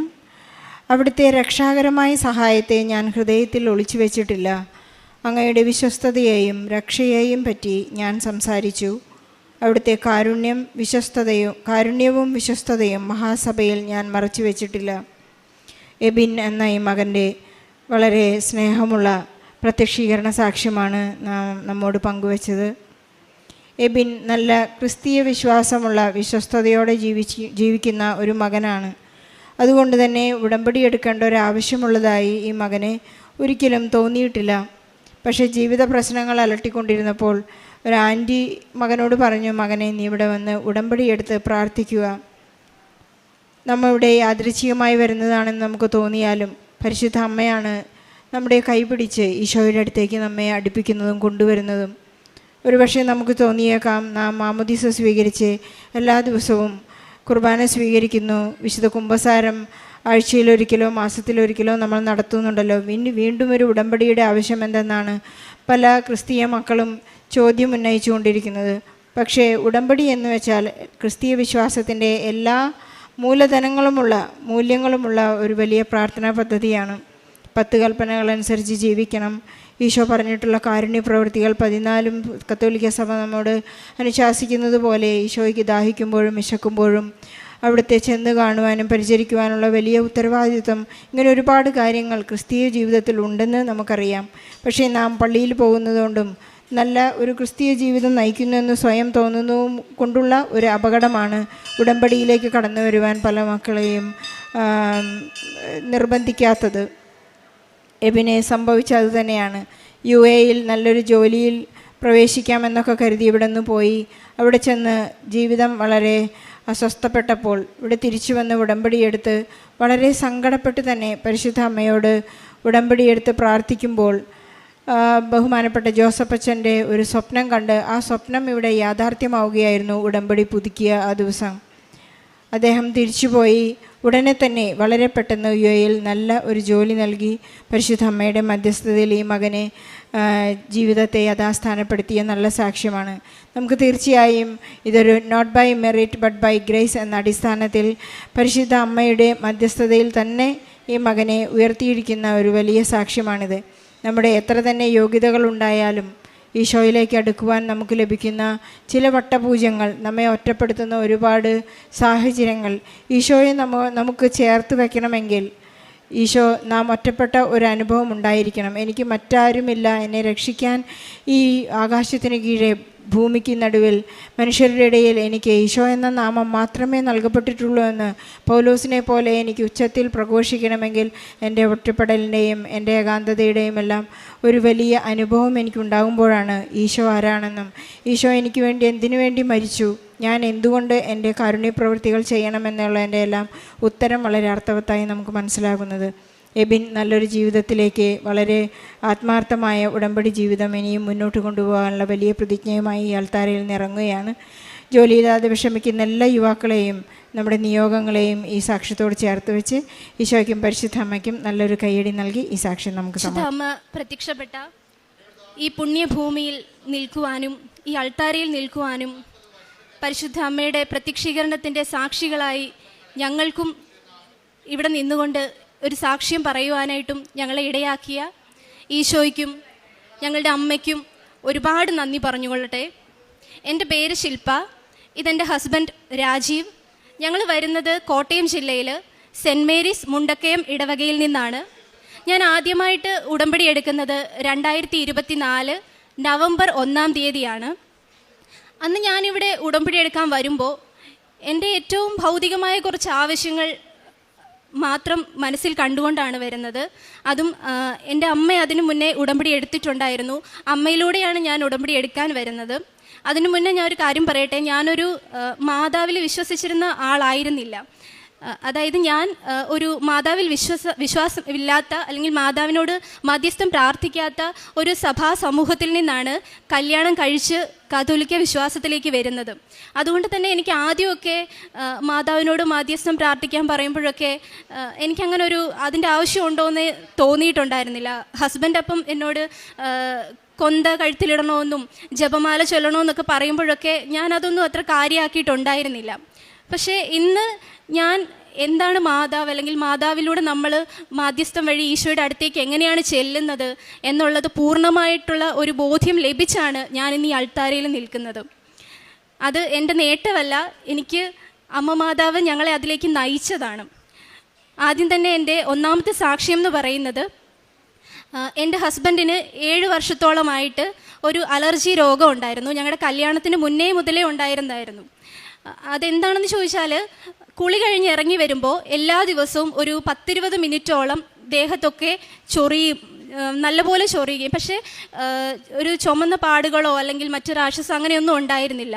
വളരെയധികം ചൊറിഞ്ഞിട്ട് കുറച്ച് സമയത്തേക്ക് ഒന്നും ചെയ്യാൻ പറ്റത്തില്ല, ഫുഡ് കഴിക്കാൻ പറ്റത്തില്ല, ഞങ്ങൾക്ക് പ്രാർത്ഥിക്കാൻ പറ്റത്തില്ല, എന്തെങ്കിലും ഒന്ന് ചോദിച്ചാൽ തന്നെ വളരെ ദേഷ്യം വരുമായിരുന്നു. അതുപോലത്തെ ഒരു അവസ്ഥയായിരുന്നു. അങ്ങനെ ഒരു അവസ്ഥയിൽ ഞാൻ എൻ്റെ ആദ്യത്തെ ഉടമ്പടിയിൽ ഞാനിത് നിയോഗമായിട്ട് വെച്ചു. ഞാൻ ഉടമ്പടി എടുത്ത് വീട്ടിൽ ചെന്നതിന് ശേഷം എല്ലാ ദിവസവും പിന്നീട് പ്രാർത്ഥിക്കുമ്പോൾ ഉടമ്പടി തൈലം ഉപയോഗിച്ച് വിശ്വാസപ്രമാണം ചൊല്ലി പ്രാർത്ഥിച്ച് ഹസ്ബൻഡിൻ്റെ ശരീരത്തിൽ പുരട്ടുകയും കുളിക്കുന്ന വെള്ളത്തിൽ ഉടമ്പടി ഉപ്പ് ഉപയോഗിച്ച് പ്രാർത്ഥിച്ച് ഉപയോഗിക്കുകയും ചെയ്യുമായിരുന്നു. അങ്ങനെ കുറച്ച് നാൾ മുന്നോട്ട് പോയി. പിന്നീട് ഞങ്ങളുടെ ചില ജീവിത പ്രശ്നങ്ങളിൽ ഞങ്ങൾക്ക് അത് മറന്നുപോയി ഞങ്ങൾ ഈ ഒരു കാര്യം. പിന്നെ കുറേ നാൾ കഴിഞ്ഞതിന് ശേഷം ഞാൻ പിന്നെ ഹസ്ബൻഡിനോട് ചോദിച്ചു, ഇങ്ങനൊരു പ്രശ്നം ഉണ്ടായിരുന്നല്ലോ, അതിപ്പോൾ ഉണ്ടോ എന്ന് ചോദിച്ചപ്പോഴാണ് ഞങ്ങൾ രണ്ടുപേരും മനസ്സിലാക്കുന്നത് ആ ഒരു കാര്യം പൂർണ്ണമായിട്ട് ശരീരത്തിൽ നിന്ന് മാറി എന്നുള്ളത്. അതായത് 7 വർഷത്തോളമായിട്ട് അനുഭവിച്ചുകൊണ്ടിരുന്ന ഒരു അലർജി രോഗത്തെയാണ് അമ്മ മാതാവ് ശരീരത്തിൽ നിന്ന് എടുത്തു മാറ്റിക്കളഞ്ഞത്. ഞങ്ങൾ കുറേ ട്രീറ്റ്മെൻറ്റുകൾ ചെയ്തിട്ടുണ്ട്, ടെസ്റ്റുകൾ ചെയ്ത് നോക്കിയിട്ടുണ്ട്, പ്രശ്നങ്ങളൊന്നുമില്ല. അതിനുശേഷം ഞങ്ങൾ തന്നെ ഞങ്ങളെക്കൊണ്ട് പറ്റുന്ന രീതിയിലുള്ള കുറേ കാര്യങ്ങൾ ചെയ്ത് നോക്കി. മോയ്സ്ചറൈസർ ഉപയോഗിക്കുന്നതും അതുപോലെ തന്നെ സോപ്പ് മാറ്റുകയും അങ്ങനെ ഒരുപാട് ചെയ്ത് നോക്കി. പക്ഷേ അതിലൊന്നും ഒരു മാറ്റവും ഉണ്ടായിട്ടുണ്ടായിരുന്നില്ല. ഇപ്പോൾ ആ ഒരു പ്രശ്നം അതിനുശേഷം ഇന്നേ വരെ ഞങ്ങൾക്ക് അനുഭവപ്പെട്ടിട്ടില്ല. ഇതാണ് എൻ്റെ ഒന്നാമത്തെ സാക്ഷ്യം. അമ്മ മാതാവ് ഞങ്ങൾക്ക് ചെയ്തു തന്ന, ഈശോ വഴി ഞങ്ങൾക്ക് ചെയ്തു തന്ന ഒന്നാമത്തെ അനുഗ്രഹം എന്ന് പറയുന്ന ഇതാണ്. അടുത്ത സാക്ഷ്യം പറയാനായിട്ട് ഞാൻ ഭർത്താവിന് കൊടുക്കുന്നു. പരിശുദ്ധ അമ്മ മാതാവ് ജീവനോടെ പ്രത്യക്ഷപ്പെട്ട ഈ പുണ്യഭൂമിയിൽ വന്നെന്ന് ഈ സാക്ഷ്യം പറയാനായിട്ട് ഞങ്ങളെ അനുവദിച്ചതിനെ ഓർത്ത് അമ്മ മാതാവിനും ഈശോയ്ക്കും 1000 നന്ദി പറയുന്നു. ഇപ്പോൾ എൻ്റെ വൈഫ് പറഞ്ഞ പോലെ തന്നെ എൻ്റെ ഈ അലർജി രോഗം മാറിയതിനെ തുടർന്നാണ് ഞാൻ ഉടമ്പടിയിലേക്ക് വരുന്നത്. ഞാൻ ആദ്യമേ വൈഫ് ഇവിടെ ഉടമ്പടി എടുക്കാൻ വന്നപ്പോൾ ഞാൻ കൂടെ വന്നിട്ടുണ്ടായിരുന്നു. ഞാൻ വന്ന് വെറുതെ മാറി നിന്നതേ ഉള്ളൂ. അപ്പോൾ ഞാൻ ആദ്യമേ വീട്ടിൽ ചെന്നപ്പോഴേ വൈഫിനോട് പറഞ്ഞ കാര്യം എന്ന് പറഞ്ഞാൽ, നീ ഉടമ്പടി എടുത്തിട്ടുണ്ട്, ഉടമ്പടിയിൽ ചെയ്യേണ്ട കാര്യങ്ങളൊക്കെ നീ ചെയ്യുക, ഇതൊന്നും എന്നെ നിർബന്ധിക്കരുത് എന്നാണ് ഞാൻ ആദ്യം പറഞ്ഞിരുന്ന കാര്യം. അങ്ങനെ ആ സമയത്ത് ഞങ്ങളുടെ ജീവിതം മുന്നോട്ട് പോയിക്കൊണ്ടിരുന്നു. എനിക്ക് ആ ഒരു സൗഖ്യം കിട്ടിയതിനെ തുടർന്ന് ഞാനും ഉടമ്പടിയിലേക്ക് വന്നു. അപ്പോഴും ഉടമ്പടിയിലേക്ക് വന്നു ജസ്റ്റ് ഒരു ബിഗിനിങ് എന്നുള്ള രീതിയിൽ മാത്രമാണ് മുമ്പോട്ട് പോയിക്കൊണ്ടിരുന്നത്. അപ്പോഴും ഞങ്ങൾ ഭൗതികമായിട്ടുള്ള രീതിയിൽ തന്നെയാണ് ജീവിച്ചുകൊണ്ടിരുന്നത്. ചെറുപ്പത്തിൽ എനിക്ക് വളരെ നല്ല വിശ്വാസമുള്ള ആളായിരുന്നെങ്കിലും പിന്നീട് എൻ്റെ പഠിത്തവും വിദ്യാഭ്യാസവും ജോലിയൊക്കെ ആയതിനു ശേഷം ഞാൻ ആ വിശ്വാസത്തിൽ നിന്നൊക്കെ ഒരുപാട് മാറിപ്പോയിരുന്നു. എങ്കിലും പള്ളിയിൽ പോവുകയും പ്രാർത്ഥിക്കുകയും എല്ലാം ചെയ്യുമായിരുന്നു. അപ്പോഴാണ് ഈ സമയത്ത് ഞങ്ങളിങ്ങനെ മുമ്പോട്ട് പോയിക്കൊണ്ടിരിക്കുമ്പോഴത്തേക്കും, ഞാനൊരു ഇൻസ്ട്രക്ഷണൽ ഡിസൈനറാണ്. അപ്പോൾ വർക്ക് ചെയ്തുകൊണ്ടിരുന്ന കമ്പനി കുറച്ച് ഒരു പ്രശ്നത്തിലേക്ക് പോകാൻ തുടങ്ങി. പ്രോജക്റ്റുകളൊക്കെ ഞങ്ങൾക്ക് വളരെയധികം കുറഞ്ഞു വരാൻ തുടങ്ങി.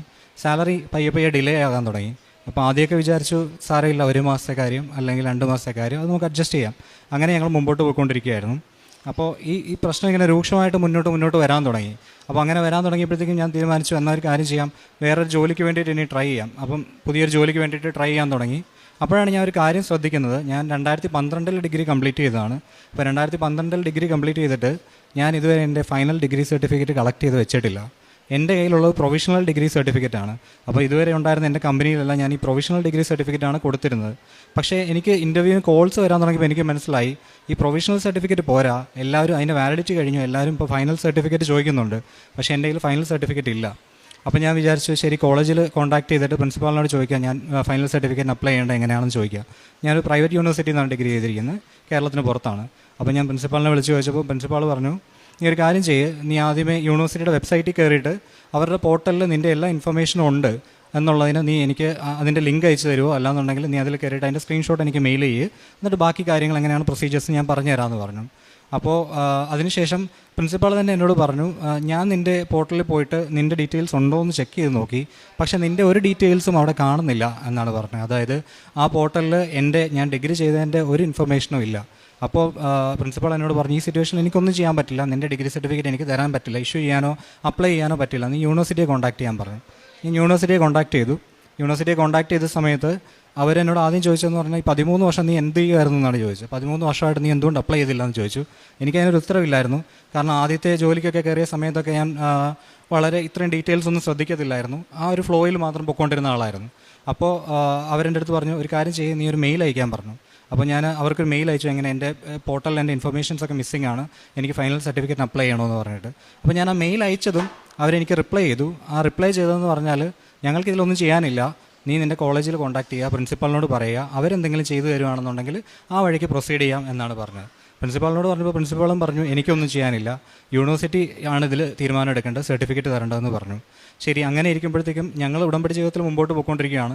ഞങ്ങൾ ഈ നിയോഗം ഇതിൽ വെച്ചിട്ടില്ല. കാരണം എന്ന് പറഞ്ഞു കഴിഞ്ഞാൽ ഈ നിയോഗം വെക്കണമെന്ന് ഞങ്ങൾക്ക് അറിയില്ലായിരുന്നു. കാരണം ഇങ്ങനൊരു പ്രശ്നമുള്ള കാര്യമേ അറിയില്ലായിരുന്നു. അപ്പോൾ ഞങ്ങൾ ഡെയിലി ബ്രെഡിൻ്റെ സമയത്തും അല്ലാതെ ഞങ്ങളുടെ പേഴ്സണൽ പ്രയറിൻ്റെ സമയത്തും ഒക്കെ ഞങ്ങൾ അമ്മയോട് പറയുമായിരുന്നു. ഞങ്ങൾ പേഴ്സണൽ പ്രയറിൻ്റെ സമയത്ത് ഞങ്ങൾ അമ്മയോട് ഈശോയോട് സംസാരിക്കുകയാണ് ചെയ്യുന്നത്. ഞങ്ങൾ ആദ്യമൊക്കെ ഒരു ഫോർമാറ്റ് വെച്ച് പ്രാർത്ഥിക്കുകയായിരുന്നു. പിന്നെ ആയപ്പോൾ ഞങ്ങൾക്ക് മനസ്സിലായി അങ്ങനെയല്ല പ്രാർത്ഥിക്കേണ്ടത്. നമ്മുടെ അമ്മ മാതാവാണല്ലോ, ഈശോ ആണല്ലോ. അപ്പം നമ്മൾ സംസാരിച്ചാൽ മതി, നമുക്ക് പറയാനുള്ള കാര്യങ്ങൾ പറഞ്ഞാൽ മതിയെന്ന് മനസ്സിലായി. അപ്പോഴത്തേക്കും ഞങ്ങൾ ഈ കാര്യം പറഞ്ഞ് പ്രാർത്ഥിച്ചതിന് ശേഷം എനിക്കപ്പോൾ മനസ്സിൽ തോന്നുകയാണ്, നീ വെബ്സൈറ്റിൽ കയറിയിട്ട് ഇതൊന്ന് ചെക്ക് ചെയ്ത് നോക്ക്. അപ്പോൾ ഞാൻ വെബ്സൈറ്റിൽ കയറി നോക്കിയപ്പോൾ 2 പോർട്ടൽ കാണുന്നുണ്ട്. അതിൽ ഒന്നെന്ന് പറഞ്ഞാൽ സ്റ്റുഡൻസ് പോർട്ടലാണ്, മറ്റേത് എൻറോൾഡ് സ്റ്റുഡൻസ് പോർട്ടലാണ്. അപ്പോൾ ഞാൻ ഈ സ്റ്റുഡൻസ് പോർട്ടലിൽ കയറി നോക്കി, എൻ്റെ ഒരു ഇൻഫർമേഷൻ അവിടെ ഇല്ല, എനിക്ക് ലോഗിൻ ചെയ്യാനേ പറ്റുന്നില്ല, എൻ്റെ ക്രെഡൻഷ്യൽസ് ഒന്നും കറക്റ്റ് അല്ല, വാലിഡ് അല്ല. അപ്പോൾ ഞാൻ പോയിട്ട് എൻറോൾഡ് സ്റ്റുഡൻസ് പോർട്ടലിൽ കയറി നോക്കി. അപ്പോൾ നോക്കുമ്പോൾ എൻ്റെ എല്ലാ ഇൻഫർമേഷനും, ഞാൻ ഡിഗ്രി ചെയ്ത വർഷം, എൻ്റെ പേര്, എൻ്റെ ബയോഡേറ്റ, കംപ്ലീറ്റ് ഇൻഫർമേഷൻ അവിടെ ഉണ്ടായിരുന്നു. പക്ഷേ അപ്പോഴത്തേക്കും എനിക്ക് തോന്നി, ഇനി ഞാൻ പ്രിൻസിപ്പാളിനെ ഒന്ന് കോൺടാക്ട് ചെയ്ത് നോക്കാം. പ്രിൻസിപ്പാളാണല്ലോ പറഞ്ഞത് അവിടെ ഒന്നും കാണുന്നില്ല എന്ന് പറഞ്ഞല്ലോ. അപ്പോൾ പ്രിൻസിപ്പാളിനെ വിളിച്ചിട്ട് ഞാൻ ചോദിച്ചു, സാറിന് ചിലപ്പോൾ തെറ്റിപ്പോയതായിരിക്കും, സാർ ഈ സ്റ്റുഡൻസ് പോർട്ടലിൽ കയറി നോക്കിയോണ്ടായിരിക്കും കാണാത്തതെന്ന് പറഞ്ഞു. അപ്പോൾ ആ സാർ എന്നോട് ചോദിച്ചു, ഞാനിത് സ്ഥിരമായിട്ട് ചെയ്യുന്ന ആളല്ലേ, ഞാൻ സ്റ്റുഡൻസ് പോർട്ടലിലല്ല കയറി നോക്കി, എൻറോൾഡ് സ്റ്റുഡൻസ് പോർട്ടലിൽ നിൻ്റെ ഒരു ഇൻഫർമേഷൻ ഉണ്ടായിരുന്നില്ല എന്ന് എൻ്റെ അടുത്ത് പറഞ്ഞു. അമ്മ മാതാവ് ഞങ്ങൾക്ക് വേണ്ടിയിട്ട് ആ സമയത്ത് പ്രവർത്തിച്ചതാണെന്ന് 100% ഞങ്ങൾക്ക് ബോധ്യപ്പെട്ടു, ഞങ്ങളതിൽ വിശ്വസിക്കുന്നു. ആ ഒരു സ്ക്രീൻഷോട്ട് ഞങ്ങൾ അയച്ചു കൊടുക്കുകയും അതിൻ്റെ ഇൻഫർമേഷൻസ് അടങ്ങിയ ആ വെബ്സൈറ്റിൻ്റെ എൻ്റെ പോർട്ടലിൻ്റെ ലിങ്ക് ഞാൻ അയച്ചു കൊടുക്കുകയും ഡിഗ്രി സർട്ടിഫിക്കറ്റ് അപ്ലൈ ചെയ്യുകയും ആ ഡിഗ്രി സർട്ടിഫിക്കറ്റ് എനിക്ക് കിട്ടുകയും ചെയ്തു. അതാണ് എൻ്റെ ഒന്നാമത്തെ സാക്ഷ്യം. ഇനി രണ്ടാമത്തെ സാക്ഷ്യം എന്ന് പറഞ്ഞാൽ, ആ സമയത്തും ജോലിയൊന്നും കിട്ടിയില്ല, ഇങ്ങനെ മുമ്പോട്ട് പോയിക്കൊണ്ടിരിക്കുകയാണ്. അപ്പോൾ കുറച്ച് ഞങ്ങൾ ഉടമ്പടിയിൽ കുറച്ചുകൂടെ മുന്നോട്ട് വന്നു കഴിഞ്ഞപ്പോഴത്തേക്ക് ഞങ്ങൾക്ക് മനസ്സിലായി, ഈ നിയോഗങ്ങളെല്ലാം വെച്ച് ഇങ്ങനെ പ്രാർത്ഥിക്കുക എന്ന് പറഞ്ഞാൽ ഈശോയുടെ അടുത്ത് എന്നിട്ട് ഞങ്ങൾക്ക് ഇത് തരണേ, അത് തരണേ, ഞങ്ങളുടെ ഈ കാര്യങ്ങൾ നടത്തി തരണേ, ആ രീതിയിൽ ഇങ്ങനെ പോയിട്ട് കാര്യമൊന്നുമില്ല. കാരണം ഈശോ നമ്മുടെ അപ്പനാണല്ലോ. അപ്പനോട് പറഞ്ഞാൽ അപ്പൻ നമ്മുടെ കാര്യങ്ങൾ അറിയാത്തൊന്നുമല്ലല്ലോ. ഞങ്ങളുടെ കാര്യങ്ങൾ പറയും, പക്ഷേ ഞങ്ങളുടെ നിയോഗങ്ങൾ വെച്ചിട്ട് അത് തരണേ എന്ന് പ്രാർത്ഥിച്ചുകൊണ്ടിരിക്കുന്ന രീതി ഞങ്ങൾ മാറ്റി. അമ്മ മാതാവാണ് ഞങ്ങളെ കൈ പിടിച്ച് ഈ ഉടമ്പടിയിലേക്ക് കൊണ്ടുവന്നത്. അപ്പോൾ അമ്മയുടെ കൈ പിടിച്ചുകൊണ്ട് ഈശോയുടെ പുറകെ അങ്ങോട്ട് പോയാൽ മതി, വേറെ ഇനി ഒന്നും ചിന്തിക്കേണ്ടെന്ന് ഞങ്ങൾ തീരുമാനിച്ചു. അപ്പോൾ ഞങ്ങളുടെ ഉടമ്പടിയിൽ കൂടുതൽ എങ്ങനെ ബെറ്റർ ആക്കാമെന്ന് ചിന്തിച്ച് ഞങ്ങൾ ഉടമ്പടിയിൽ മുമ്പോട്ട് പോയിക്കൊണ്ടിരിക്കുകയായിരുന്നു. ഞങ്ങൾ പ്രേക്ഷിത പ്രവർത്തനത്തിനായിട്ട് ഞങ്ങൾ ഒരു കാര്യം മനസ്സിലാക്കി, ഞങ്ങൾ ഈ പള്ളിയിൽ കൊണ്ട് ആദ്യം പത്രം കൊടുക്കുന്നതൊക്കെ പള്ളിയിലായിരുന്നു പത്രം കൊടുത്തുകൊണ്ടിരുന്നത്. അപ്പോൾ പള്ളിയിലാകുമ്പോൾ അവരെന്തായാലും വാങ്ങിക്കുമെന്ന് ഉറപ്പാണ്. അപ്പോൾ പള്ളിയിൽ ഇങ്ങനെ പത്രം കൊടുക്കുന്നതിൽ വലിയ കാര്യമൊന്നുമില്ല, ആർക്ക് വേണമെങ്കിലും ചെയ്യാൻ പറ്റുന്ന കാര്യമാണെന്ന് മനസ്സിലായി. അപ്പോൾ ഞങ്ങൾ പുറത്തേക്ക് ഇറങ്ങാൻ തീരുമാനിച്ചു, ഞങ്ങൾ ടൗണുകളിലേക്ക് ഇറങ്ങാൻ തീരുമാനിച്ചു. ആദ്യം ഞങ്ങളുടെ ടൗണിൽ തന്നെ കൊടുത്തു. പിന്നെ ഞങ്ങൾക്ക് മനസ്സിലായി, ഈ കൊടുത്തെടുത്ത് തന്നെ പിന്നെയും കൊടുത്തുകൊണ്ടിരിക്കാതെ അടുത്തടുത്ത സ്ഥലങ്ങളിലേക്ക് പോകണം. അങ്ങനെ ഞങ്ങൾ ഞങ്ങളുടെ അടുത്തടുത്ത ടൗണുകളിലേക്ക്, അടുത്തടുത്ത ജില്ലകളിലേക്കൊക്കെ പോയിട്ട് പത്രം കൊടുക്കാൻ തുടങ്ങി. അങ്ങനെ ഞങ്ങളുടെ ജീവിതം ഇങ്ങനെ മുമ്പോട്ട് പോയിക്കൊണ്ടിരിക്കുകയാണ്. അപ്പോൾ ഈ ഉടമ്പടി ജീവിതത്തിൽ മുന്നോട്ട് പോയിക്കൊണ്ടിരിക്കുന്നുണ്ട്, ഇൻ്റർവ്യൂകൾ വരുന്നുണ്ട്, അറ്റൻഡ് ചെയ്തുകൊണ്ടിരിക്കുന്നുണ്ട്. ഇൻ്റർവ്യൂകളെല്ലാം തന്നെ ഏകദേശം ഫൈനൽ റൗണ്ട് വരെയൊക്കെ വരും. അപ്പോൾ ഞാൻ ഇൻ്റർവ്യൂ ഒക്കെ ആദ്യം അറ്റൻഡ് ചെയ്ത സമയത്ത് ഞാൻ വിശ്വസിച്ചിരുന്നതെന്ന് പറഞ്ഞാൽ, എനിക്കൊരു 2 മാസത്തെ സമയം ആവശ്യമുള്ളൂ. ആ 2 മാസം കൊണ്ട് എനിക്ക് ക്വാളിഫിക്കേഷൻ ഉണ്ട്, എനിക്ക് എക്സ്പീരിയൻസ് ഉണ്ട്, ഇൻ്റർവ്യൂ ക്രാക്ക് ചെയ്ത് ഒരു ജോലിക്ക് കയറാൻ ഒരു ബുദ്ധിമുട്ടുമില്ല. അങ്ങനെയാണ് ഞാൻ വിചാരിച്ചുകൊണ്ടിരുന്നത്. പക്ഷേ 1 ഇൻ്റർവ്യൂ ആയി, 2 ഇൻ്റർവ്യൂ ആയി, 3 ഇൻ്റർവ്യൂ ആയി. അപ്പോൾ എനിക്കൊരു കാര്യം മനസ്സിലായി, എൻ്റെ ക്വാളിഫിക്കേഷനൊന്നും ഇവിടെ വർക്കൗട്ട് ആവുന്നില്ല, അല്ലെങ്കിൽ എൻ്റെ പെർഫോമൻസ് ഒന്നും ഇവിടെ വർക്കൗട്ട് ആവുന്നില്ല. ഞാൻ എങ്ങനെയൊക്കെ പെർഫോം ചെയ്തിട്ടും അവസാനം വരുമ്പോൾ അവരെന്നെ സെലക്ട് ചെയ്യുന്നില്ല, അല്ലെങ്കിൽ അവർ പറയും നിൻ്റെ എക്സ്പീരിയൻസ് ഞങ്ങളുടെ കമ്പനിയുടെ റിക്വയർമെൻറ്റ്സുമായിട്ട് അത്രയും മാച്ച് ചെയ്യുന്നില്ല, അതുകൊണ്ട് സോറി, വേറെ അടുത്തൊരു തവണ നോക്കാം എന്നുള്ള രീതിയിൽ പറയാൻ തുടങ്ങി. പതിയെ ആ രീതിയിൽ മുമ്പോട്ട് പോയിക്കൊണ്ടിരിക്കുമ്പോൾ ഉടമ്പടി ജീവിതത്തിൽ ഞങ്ങൾ ശക്തി പ്രാപിച്ച് വന്നുകൊണ്ടിരുന്നതുകൊണ്ട് ഞങ്ങളുടെ പേടി, ആ ഭയമൊക്കെ അങ്ങ് മാറിപ്പോയി. അങ്ങനെ ഞങ്ങൾ മുമ്പോട്ട് പോയിക്കൊണ്ടിരിക്കുകയായിരുന്നു. അപ്പോൾ ഞങ്ങളിങ്ങനെ ഉടമ്പടി ജീവിതത്തിൽ പോകുമ്പോഴത്തേക്കും ഞങ്ങൾക്കൊരു ഡൗട്ട് ഉണ്ടായിരുന്നു. അതായത് ഈ ഉടമ്പടിയിൽ നമ്മൾ കൃത്യമായിട്ടെല്ലാം പാലിക്കുന്നുണ്ടോ, എല്ലാം കൃത്യമായിട്ട് ചെയ്യുന്നുണ്ടോ എന്ന് നമ്മളെങ്ങനെ അസസ് ചെയ്യും? അപ്പോൾ അങ്ങനെ ഒരു സംശയം വന്നപ്പോൾ ഞങ്ങളൊരു കാര്യം ചെയ്തു.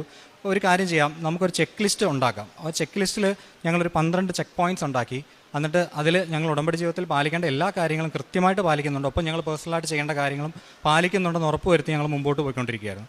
അങ്ങനെ ഞങ്ങൾ മുമ്പോട്ട് പോയിക്കൊണ്ടിരുന്നപ്പോഴത്തേക്കും കുറച്ചുകൂടെ പോയപ്പോഴത്തേക്കും ഞങ്ങൾ കോർപ്പറേറ്റിലൊക്കെ വർക്ക് ചെയ്യുന്നവർക്കറിയാം, നമ്മുടെ പെർഫോമൻസ് അസസ് ചെയ്യാൻ വേണ്ടിയിട്ട് അവിടെ പല ഗ്രാഫുകളും ചാർട്ടുകളും ഒക്കെ ക്രിയേറ്റ് ചെയ്യാറുണ്ട്. അപ്പോൾ ഞങ്ങൾ വിചാരിച്ചു ഈ ചെക്ക് പോയിൻറ്റ്സ് നമ്മൾ ചെക്ക് ചെയ്ത് പോകുന്നുണ്ടെങ്കിലും പക്ഷേ നമ്മുടെ പെർഫോമൻസ് കൂടുന്നുണ്ടോ കുറയുന്നുണ്ടോ എന്ന് നോക്കാനായിട്ട് നമുക്ക് പറ്റുന്നില്ലല്ലോ. അപ്പോൾ ഞങ്ങളൊരു കാര്യം ചെയ്തു, ഞങ്ങൾ ഈ പോയിൻറ്റ്സ് എല്ലാം കൂട്ടി ഓരോ ആഴ്ചയിലും ഞങ്ങളൊരു ഗ്രാഫ് പ്ലോട്ട് ചെയ്യാൻ തുടങ്ങി. എക്സ് ആക്സിസിൽ ഞങ്ങൾ വീക്ക്, വൈ ആക്സിസിൽ ഞങ്ങൾ കിട്ടുന്ന പോയിൻറ്റ്സ് അങ്ങനെ ഇട്ടിട്ട് ഒരു ഗ്രാഫ് പ്ലോട്ട് ചെയ്ത് ഓരോ ആഴ്ചയിലും ഞങ്ങൾ ഉടമ്പടി ജീവിതത്തിൽ എങ്ങനെയാണ് നന്നായി പോകുന്നുണ്ടോ, ബെറ്ററായിട്ട് പോകുന്നുണ്ടോ, എവിടെയാണ് ഞങ്ങൾക്ക് വീഴ്ച വരുന്നുണ്ടെങ്കിൽ അതെങ്ങനെ ഇമ്പ്രൂവ് ചെയ്യാം, അങ്ങനെ നോക്കി ഞങ്ങൾ മുമ്പോട്ട് പോകാൻ തുടങ്ങി. അപ്പോഴത്തേക്കും മുമ്പോട്ട് പോയി അതിൻ്റെ ഇടയ്ക്ക് ഇൻ്റർവ്യൂസൊക്കെ വരുന്നുണ്ട്. അതിൻ്റെ ഇടയ്ക്ക് എനിക്കൊരു ഇൻ്റർവ്യൂ വന്നിരുന്നു. ആ ഇൻ്റർവ്യൂവിന് ഞാൻ ആദ്യത്തെ 2 റൗണ്ട് അറ്റൻഡ് ചെയ്തതിന് ശേഷം ആ ഇൻ്റർവ്യൂ അവർ പിന്നീടൊന്നും പറഞ്ഞില്ല. പിന്നെ അതിൻ്റെ ഇടയ്ക്ക് അവർ വന്നിട്ട് എന്നോട് പറഞ്ഞു, ഒരു കാര്യം ചെയ്യാം, ബാംഗ്ലൂർ ലൊക്കേഷനിലേക്ക് ആണ് ഇൻ്റർവ്യൂ ആദ്യം എടുത്തത്. നീ സെലക്ട് ആയിട്ടുണ്ട്, പക്ഷേ നിനക്ക് ബാംഗ്ലൂർ ലൊക്കേഷനിൽ തരാൻ പറ്റില്ല, ഹൈദരാബാദ് ലൊക്കേഷനിൽ വേണമെങ്കിൽ നിന്നെ അങ്ങോട്ട് പോസ്റ്റ് ചെയ്യാമെന്ന് പറഞ്ഞു. ഞാൻ മുമ്പേ അതിൻ്റെ കരിയറൊക്കെ സ്റ്റാർട്ട് ചെയ്ത് ബാംഗ്ലൂരാണ്. അപ്പോൾ എനിക്ക് അവിടെ തന്നെ പോയിട്ട് വർക്ക് ചെയ്യണമെന്നായിരുന്നു ആഗ്രഹം. അപ്പോൾ എനിക്ക് പരിചയമുള്ള സ്ഥലമാണ്. അപ്പോൾ ഞാൻ അവരോട് പറഞ്ഞു, നിങ്ങൾ ആദ്യം ബാംഗ്ലൂർ ലൊക്കേഷൻ എന്നല്ലേ പറഞ്ഞേ, ഇപ്പോൾ എന്തുകൊണ്ടാണ് ഹൈദരാബാദ് എന്ന് പറയുന്നത്, ഇപ്പോൾ എനിക്ക് ബാംഗ്ലൂർ തന്നെ വരാൻ പറ്റില്ലെന്ന് ചോദിച്ചു. അപ്പോൾ അവർ ശരി നോക്കട്ടെ എന്ന് പറഞ്ഞു, അവർ പോയി. അതിനുശേഷം അവർ പറഞ്ഞു, പിന്നെ തിരിച്ചു വന്നതിന് ശേഷം പറഞ്ഞു, ഓക്കെ ബാംഗ്ലൂർ ലൊക്കേഷനിലേക്ക് നിനക്ക് തരാം, പക്ഷേ നീ ഇപ്പോൾ ചെയ്ത എല്ലാ ഇൻ്റർവ്യൂവിൻ്റെ പ്രോസസ്സുകളും ഒന്നും കൂടി പിന്നെയും ചെയ്യണമെന്ന് പറഞ്ഞു. അങ്ങനെ അതിൽ 2 റൗണ്ട് ഉണ്ടായിരുന്നു. ആ 2 റൗണ്ട് ഞാൻ പിന്നെയും ചെയ്യുകയാണ് ചെയ്തത്. ആ 2 റൗണ്ട് ചെയ്യുമ്പോൾ തന്നെ അതിൽ 3 പാർട്ടുള്ളൊരു അസസ്മെൻ്റ് ആയിരുന്നു ആദ്യം എനിക്ക് തന്നിരുന്നത്. അപ്പോൾ ഈ 3 പാർട്ടിൽ രണ്ടാമത്തെ പാർട്ടെന്ന് പറയുന്നത് ഏകദേശം ഒരു 1 വീക്ക് എടുക്കും കംപ്ലീറ്റ് ചെയ്യാനായിട്ട്. അപ്പോൾ ആ 1 വീക്ക് എടുത്ത് കംപ്ലീറ്റ് ചെയ്യേണ്ട ആ പ്രോസസ്സ് ഞാൻ ഓൾറെഡി കംപ്ലീറ്റ് ചെയ്തതാണ്.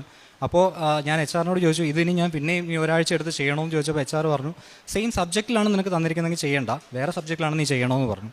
ശരിയെന്ന് പറഞ്ഞു. ഞാനപ്പോൾ പിന്നെയും അസസ്മെൻ്റ് എല്ലാം വായിച്ചു നോക്കി എനിക്ക് മനസ്സിലായി വേറൊരു സബ്ജക്റ്റിലാണ് എനിക്കത് തന്നിരിക്കുന്നതെന്ന്. അപ്പോൾ ഞാൻ HR-നെ വിളിച്ചിട്ട് ചോദിക്കാമെന്ന് തീരുമാനിച്ചു, ഇത് വേറെ സബ്ജക്റ്റിലാണ്, പക്ഷേ ഞാൻ ചെയ്ത അതേ പ്രോസസ്സ് തന്നെയാണല്ലോ, അപ്പോൾ ഇത് ഞാൻ ചെയ്യണമെന്ന് ചോദിക്കാമെന്ന് തീരുമാനിച്ചു. അപ്പോൾ വൈഫ് എൻ്റെ അടുത്ത് പറഞ്ഞു, ഞാൻ വിളിച്ചു നോക്കി HR-നെ, അപ്പോൾ അവർ ഫോൺ കട്ട് ചെയ്തു. അപ്പോൾ വൈഫ് എൻ്റെ അടുത്ത് പറഞ്ഞു, വൈഫ് ഫോൺ കട്ട് ചെയ്തതല്ലേ, അപ്പോൾ അമ്മ മാതാവ് നമുക്ക് വേണ്ടി തരാൻ വേണ്ടി കൽപ്പിച്ചിട്ടുള്ള ഇൻ്റർവ്യൂ ആണ് ഇതെന്നുണ്ടെങ്കിൽ ആ B പാർട്ടെന്ന് പറയുന്ന പാർട്ട് അസസ്മെൻറ്റിൽ ഒരു പാർട്ട് കംപ്ലീറ്റ് ചെയ്യേണ്ട, ഉള്ള 2 പാർട്ടുകൾ കംപ്ലീറ്റ് ചെയ്തതിന് ശേഷം കൊടുക്കുക, അവർ നമ്മളെ അതില്ലാതെ തന്നെ അടുത്ത റൗണ്ടിലേക്ക് പ്രൊസീഡ് ചെയ്യുമെന്ന് പറഞ്ഞു.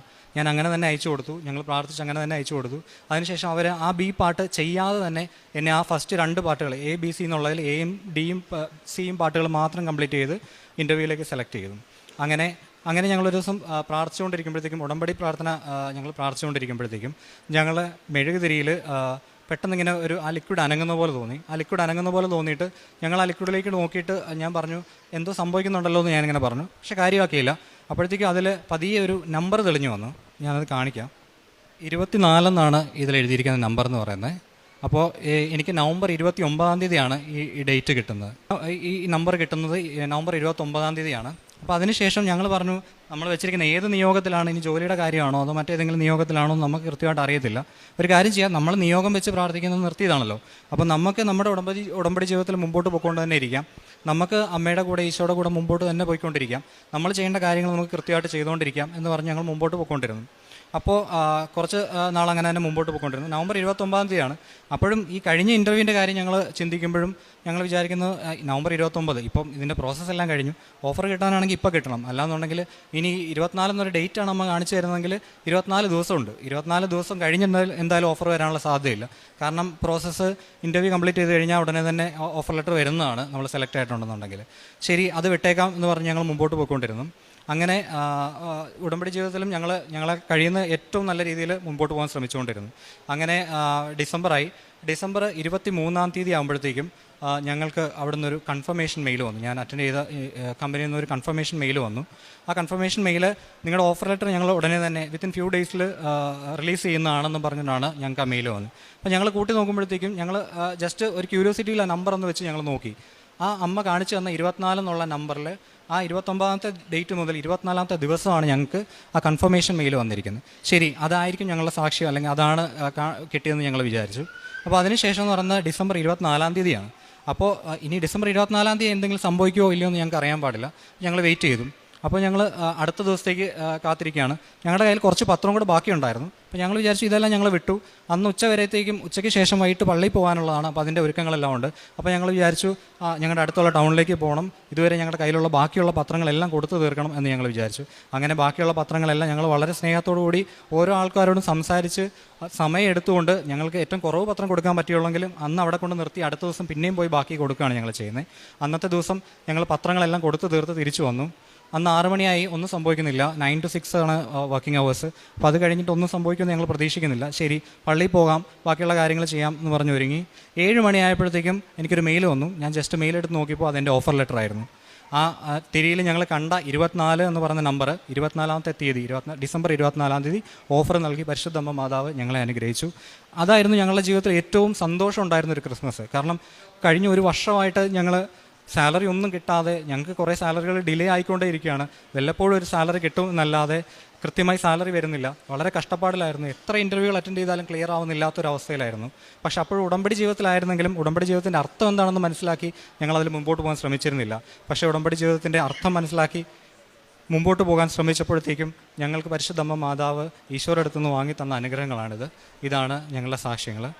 ഞങ്ങളുടെ പ്രേക്ഷിത പ്രവർത്തനം ഞങ്ങൾ എല്ലാ മാസവും വന്ന് കൃത്യമായിട്ട് കൃപാസനം പത്രം വാങ്ങിക്കൊണ്ട് ഞങ്ങളാൽ കഴിയുന്ന എല്ലാ സ്ഥലങ്ങളിലും, ഞങ്ങൾ അടുത്തുള്ള ടൗണുകളിൽ, വേറെ പുതിയ ടൗണുകളിൽ, അടുത്തുള്ള ജില്ലകളിൽ എല്ലാം പോയി, അതിപ്പോൾ മഴയാണെങ്കിലും വെയിലാണെങ്കിലും എന്താണെങ്കിലും ഞങ്ങളത് കാര്യമാക്കാറില്ല. അങ്ങനെ പോയി പത്രം കൊടുക്കുമായിരുന്നു. പത്രം കൊടുക്കുന്ന ഓരോരുത്തരോടും ഞങ്ങൾ പറഞ്ഞ് പ്രാർത്ഥിച്ചു കൊടുക്കും. ചിലർ അവരുടെ വിഷമങ്ങളൊക്കെ നമ്മളോട് സംസാരിക്കും. അവരുടെ വിഷമങ്ങളൊക്കെ പറയുമ്പോൾ ഞങ്ങൾ ഉടമ്പടിയെക്കുറിച്ചും പരിശുദ്ധമ്മ മാതാവിനെക്കുറിച്ചും ഈശോയെക്കുറിച്ചും ഒക്കെ അവരോട് എക്സ്പ്ലെയിൻ ചെയ്ത് കൊടുക്കും. അങ്ങനെയാണ് ഞങ്ങൾ പത്രം കൊടുത്തുകൊണ്ടിരുന്നത്. അതുപോലെ ഞങ്ങളുടെ കാരുണ്യപ്രവർത്തികളെന്ന് പറഞ്ഞാൽ ഞങ്ങളുടെ അടുത്തുള്ള ആരുമില്ലാത്ത വൃദ്ധരായിട്ടുള്ള ആളുകൾ താമസിക്കുന്ന സ്ഥലം, സ്നേഹാലയങ്ങൾ, അങ്ങനെയുള്ള സ്ഥലങ്ങളിൽ പോയിട്ട് അവരുടെ അടുത്ത് സംസാരിക്കുകയും അവരോടുകൂടെ സമയം സ്പെൻഡ് ചെയ്യുകയും അവർക്ക് ഈശോയെക്കുറിച്ച് പറഞ്ഞു കൊടുക്കുകയും ഒക്കെ ചെയ്യുന്നതാണ് ഞങ്ങൾ ചെയ്തുകൊണ്ടിരുന്നത്. അതുപോലെ ആഹാരം കഴിക്കാനില്ലാതെ തെരുവുകളിലൊക്കെ ഇരിക്കുന്ന ആളുകളുടെ അടുത്ത് പോയിട്ട് അവരോട് വളരെ സ്നേഹത്തോടുകൂടി സംസാരിച്ച് അവർക്ക് ഭക്ഷണം കൊടുക്കുകയും ഇതൊക്കെയാണ് ഞങ്ങൾ ചെയ്തുകൊണ്ടിരുന്നത്. ഇതിലെല്ലാത്തിനും ഉപരിയായിട്ട് എനിക്ക് പറയാനുള്ളതെന്ന് പറഞ്ഞാൽ ഉടമ്പടി ജീവിതത്തിൽ ഞങ്ങൾക്ക് കിട്ടിയ ഈ അനുഗ്രഹങ്ങളെയല്ല ഞങ്ങളിപ്പോൾ വാല്യൂ ചെയ്യുന്നതെന്ന് പറഞ്ഞാൽ, ഞങ്ങൾക്ക് ഈ ഉടമ്പടി ജീവിതത്തിൽ നിന്ന് കിട്ടിയ നിധി എന്ന് പറയുന്നത് ഈശോയെ തന്നെയാണ്, പരിശുദ്ധമ്മ മാതാവിനെ തന്നെയാണ്. അപ്പോൾ ഇനിയുള്ള ഞങ്ങളുടെ അങ്ങോട്ടുള്ള ജീവിതത്തിൽ പരിശുദ്ധമ്മയുടെ കൈ പിടിച്ചുകൊണ്ട് ഈ ഉടമ്പടി ജീവിതത്തിൽ ഈശോയുടെ പുറകെ തന്നെ പോകും എന്നാണ് ഞങ്ങൾ ഉറച്ചു വിശ്വസിക്കുന്നതും തീരുമാനം എടുത്തിരിക്കുന്നതും. ഈ അൾത്താരയിൽ വന്ന് ഇനിയും സാക്ഷ്യം പറയാൻ ഞങ്ങൾ തീർച്ചയായിട്ടും വരും എന്നുള്ള ഉറപ്പോടുകൂടി തന്നെയാണ് ഞങ്ങൾ പോകുന്നത്. ഇതാണ് ഞങ്ങളുടെ സാക്ഷ്യം. കർത്താവിൻ്റെ സ്നേഹം ഒരിക്കലും അസ്തമിക്കുന്നില്ല, അവിടുത്തെ കാരുണ്യം അവസാനിക്കുന്നില്ല. വിലാപങ്ങളുടെ പുസ്തകം 3-ാം അധ്യായം 22-ാം വചനമാണ്. ദൈവത്തിൻ്റെ കരുണ ഒരിക്കലും തീർന്നു പോകുന്നതല്ല. ഓരോ ദിവസവും അവ പുതുതായി നമ്മെ തേടി വരുന്നു. ഇന്നലെ എത്ര വേദനാജനകമായിരുന്നാലും, ഇന്നലെ എത്ര നഷ്ടങ്ങളുണ്ടായാലും, ഇന്നത്തെ പ്രഭാതത്തിൽ ദൈവം പുതിയ കൃപയുമായി നമ്മളെ കാണാൻ വരുന്നു. ദൈവസ്നേഹം ഒരിക്കലും ക്ഷീണിക്കുന്നില്ല, പഴകുന്നില്ല. ഇത് തന്നെയാണ് പരിശുദ്ധ അമ്മയുടെ ജീവിതത്തിൽ നാം കാണുന്നത്. അമ്മയുടെ ജീവിതത്തിലും ഓരോ പ്രഭാതവും ദൈവത്തോടുള്ള വിശ്വസ്തത അനുഭവിച്ച അമ്മയാണ് പരിശുദ്ധ അമ്മ. ബെത്ലഹേമിലെ ദാരിദ്ര്യത്തിന് ശേഷം രാവിലെ ഒരു പുതിയ പ്രഭാതമുണ്ട്. ഈജിപ്തിലേക്ക് ഭയത്തിലുള്ള രാത്രികൾക്ക് ശേഷം ദൈവത്തിൻ്റെ സംരക്ഷണമുള്ള ഒരു രാവിലെയാണ്. കുരിശിൻ്റെ കടുത്ത വെള്ളിയാഴ്ചയ്ക്ക് ശേഷം പുനരുത്ഥാനത്തിൻ്റെ ഒരു പ്രഭാതമാണ് പരിശുദ്ധ അമ്മയുടെ ജീവിതത്തിൽ നാം കാണുന്നത്. പ്രഭാതത്തിൽ ദൈവത്തിൻ്റെ കൃപ വീണ്ടും സംസാരിക്കുമെന്നാണ് നാം കേട്ട വചനം. ഇത് തന്നെയാണ് ശില്പ ജോസഫ് എന്ന മകൻ്റെയും ജീവിതത്തിൽ ഉള്ള സാക്ഷ്യം നമ്മൾ കേട്ടത്. ഈശോയും പരിശുദ്ധ അമ്മയും ചേർന്ന് നിന്ന് ഈ മക്കളുടെ ജീവിതത്തിൽ ഓരോ ദിവസവും ഓരോ പ്രഭാതത്തിലും പുതിയ അനുഗ്രഹങ്ങളുമായി ഈശോയുടെയും അമ്മയുടെയും കരുണയുമായി ഇവർ ഉയർത്തു വരുന്നതാണ്, ജീവിതത്തിൽ മുന്നേറുന്നതാണ്. ഉടമ്പടി എടുത്ത് പ്രാർത്ഥിച്ചപ്പോഴാണ് 7 വർഷത്തോളം ഉണ്ടായിരുന്ന അലർജിയാണ് ഈശോയും അമ്മയും ഉടമ്പടി വസ്തുക്കൾ ഉപയോഗിച്ചതിലൂടെ ഈ മകന് രോഗസൗഖ്യം കൊടുത്തത്. പിന്നീടുണ്ടായിരുന്ന ഓരോ കാര്യങ്ങളും, ജോലിയിലുണ്ടായിരുന്ന പ്രശ്നങ്ങളെല്ലാം പരിശുദ്ധ അമ്മ നേരിട്ട് ഇടപെട്ട് ചെയ്യുന്നത് പോലെയാണ് ഈ മകൻ്റെ ഡിഗ്രി ഫൈനൽ സർട്ടിഫിക്കറ്റിന് പോയ പോർട്ടൽ കണ്ടെത്താനും അതെല്ലാം അമ്മയുടെയും ഈശോയുടെയും ഒരു വലിയ സാന്നിധ്യം, ഒരു വലിയ ഇടപെടലാണ് ഈ മക്കൾ ഇവിടെ സാക്ഷ്യപ്പെടുത്തിയത്. ഈശോയും അമ്മയോടും ചേർന്ന് നിൽക്കുന്ന മക്കൾക്ക്, ഉടമ്പടി മക്കൾക്ക് ഒന്നും പേടിക്കേണ്ട ആവശ്യമില്ല, ഭയപ്പെടേണ്ട ആവശ്യമില്ല. ഓരോ ദിവസവും ഓരോ നിമിഷവും ദൈവത്തിൻ്റെ സ്നേഹം അവർ അനുഭവിച്ചറിയുകയാണ്. ഈ മക്കൾ പറഞ്ഞതുപോലെ എന്തെങ്കിലും സ്പെഷ്യലായിട്ട് ചെയ്യണമെന്ന് തോന്നി. അങ്ങനെയാണ് ഈ മക്കളൊരു ചെക്ക് ലിസ്റ്റ് ഉണ്ടാക്കിയത്. അച്ഛനെപ്പോഴും പറയും, ഈശോ നമ്മെ സ്നേഹിക്കുന്നുണ്ട്, നമ്മൾ എന്താണ് വിശേഷവിധിയായിട്ട് ചെയ്യുന്നതെന്ന്. ഒരു വിശേഷവിധി എന്ന പോലെ ആയിരിക്കാം ഈ മക്കളും ഒരു ചെക്ക് ലിസ്റ്റ് ഉണ്ടാക്കി, ഒരു ഗ്രാഫ് ഉണ്ടാക്കി, എങ്ങനെയാണ് ഉടമ്പടി ജീവിതത്തിൽ മുന്നേറുന്നത്, എന്തെങ്കിലും പിഴകൾ സംഭവിച്ചോ, കുറവുകളുണ്ടോ എങ്കിൽ എങ്ങനെയാണ് അത് നികത്തേണ്ടത്. അങ്ങനെ ഓരോ പ്രാവശ്യവും ഈ മക്കൾ ഉടമ്പടി ജീവിതത്തിലേക്ക് മുന്നേറുന്ന ഒരു രീതിയാണ് നമ്മൾ കണ്ടത്. പിന്നീടാണ് ഈ മക്കൾക്ക് തന്നെ ഓരോ ദിവസവും നമ്മൾ ഉപയോഗിക്കുന്ന രാവിലെ നീലത്തിരിയും വൈകിട്ട് പച്ചത്തിരിയുമാണ്. ആ പച്ചത്തിരിയിൽ പ്രത്യക്ഷപ്പെട്ട ഒരു വലിയൊരു മാർക്കാണ് ഗോൾഡൻ ലെറ്റേഴ്സിൽ 24 എന്ന നമ്പർ. അത് പരിശുദ്ധ അമ്മ ഈശോയും കാണിച്ചു കൊടുത്ത ഒരു നമ്പറാണ്. ആ നമ്പറിൽ കൂടെ നമ്മൾ പറഞ്ഞതുപോലെ ഈശോയുടെ ബെത്ലഹേമിലെ ജനനം ഇടയന്മാർക്ക് നക്ഷത്രത്തെ കാണിച്ച പോലെയാണ് ഈ മക്കളുടെ ജീവിതത്തിൽ ഡിസംബർ 24 എന്ന് കാണിച്ചു കൊടുത്തത്. ഈ മക്കൾ വെയിറ്റ് ചെയ്ത് പ്രാർത്ഥിച്ചു. അങ്ങനെയാണ് ഡിസംബർ 24-ാം തീയതി തന്നെ ഈ മകന് ഓഫർ ലെറ്റർ കിട്ടുന്നതും. ഇതാണ് ഈശോയും അമ്മയിലും വിശ്വസിച്ച് പ്രാർത്ഥിക്കുന്ന മക്കളുടെ ജീവിതത്തിലുള്ള, ഉടമ്പടി ജീവിതത്തിലുള്ള മക്കൾക്ക് ലഭിക്കുന്ന ദൈവത്തിൻ്റെ അനുഗ്രഹം. ഓരോ ദിവസവും കർത്താവിൻ്റെ ദയ പുതുക്കപ്പെടുന്നതാണ്. ജീവിതത്തിൽ നമുക്ക് പ്രത്യാശ നൽകുന്നതാണ്. നഷ്ടപ്പെടാതെ ദൈവത്തിൻ്റെ കരുണയിലും വിശ്വസ്തതയിലും ആശ്രയിച്ച് നമുക്കും ഉടമ്പടി ജീവിതം മുന്നോട്ട് നയിക്കാം. ഓരോ ദിവസവും ദൈവം പുതിയ അവസരം, പുതിയ വഴിയും ഒരുക്കി തരുമെന്ന് നമുക്ക് വിശ്വസിക്കാം. ജീവിതം എത്ര ഇരുണ്ട ഘട്ടത്തിലൂടെ കടന്നു പോയാലും ഓരോ പുലരിയും പ്രത്യാശയുടെ പുതിയ തുടക്കമാണെന്ന് നമുക്ക് വിശ്വസിക്കാം. ദൈവത്തിൻ്റെ വിശ്വസ്തതയിൽ ആശ്രയിച്ചുകൊണ്ട് ഉടമ്പടി ജീവിതം വിശ്വസ്തയോടെ ആത്മാർത്ഥതയോടെ നമുക്ക് നയിക്കാം. ശില്പ ജോസഫിനും കുടുംബത്തിനും ലഭിച്ച എല്ലാ അനുഗ്രഹങ്ങൾക്കും നമ്മൾക്ക് കരങ്ങളടിച്ച് ദൈവത്തെ മഹത്വപ്പെടുത്താം. യേശുവേ നന്ദി, യേശുവേ സ്തുതി.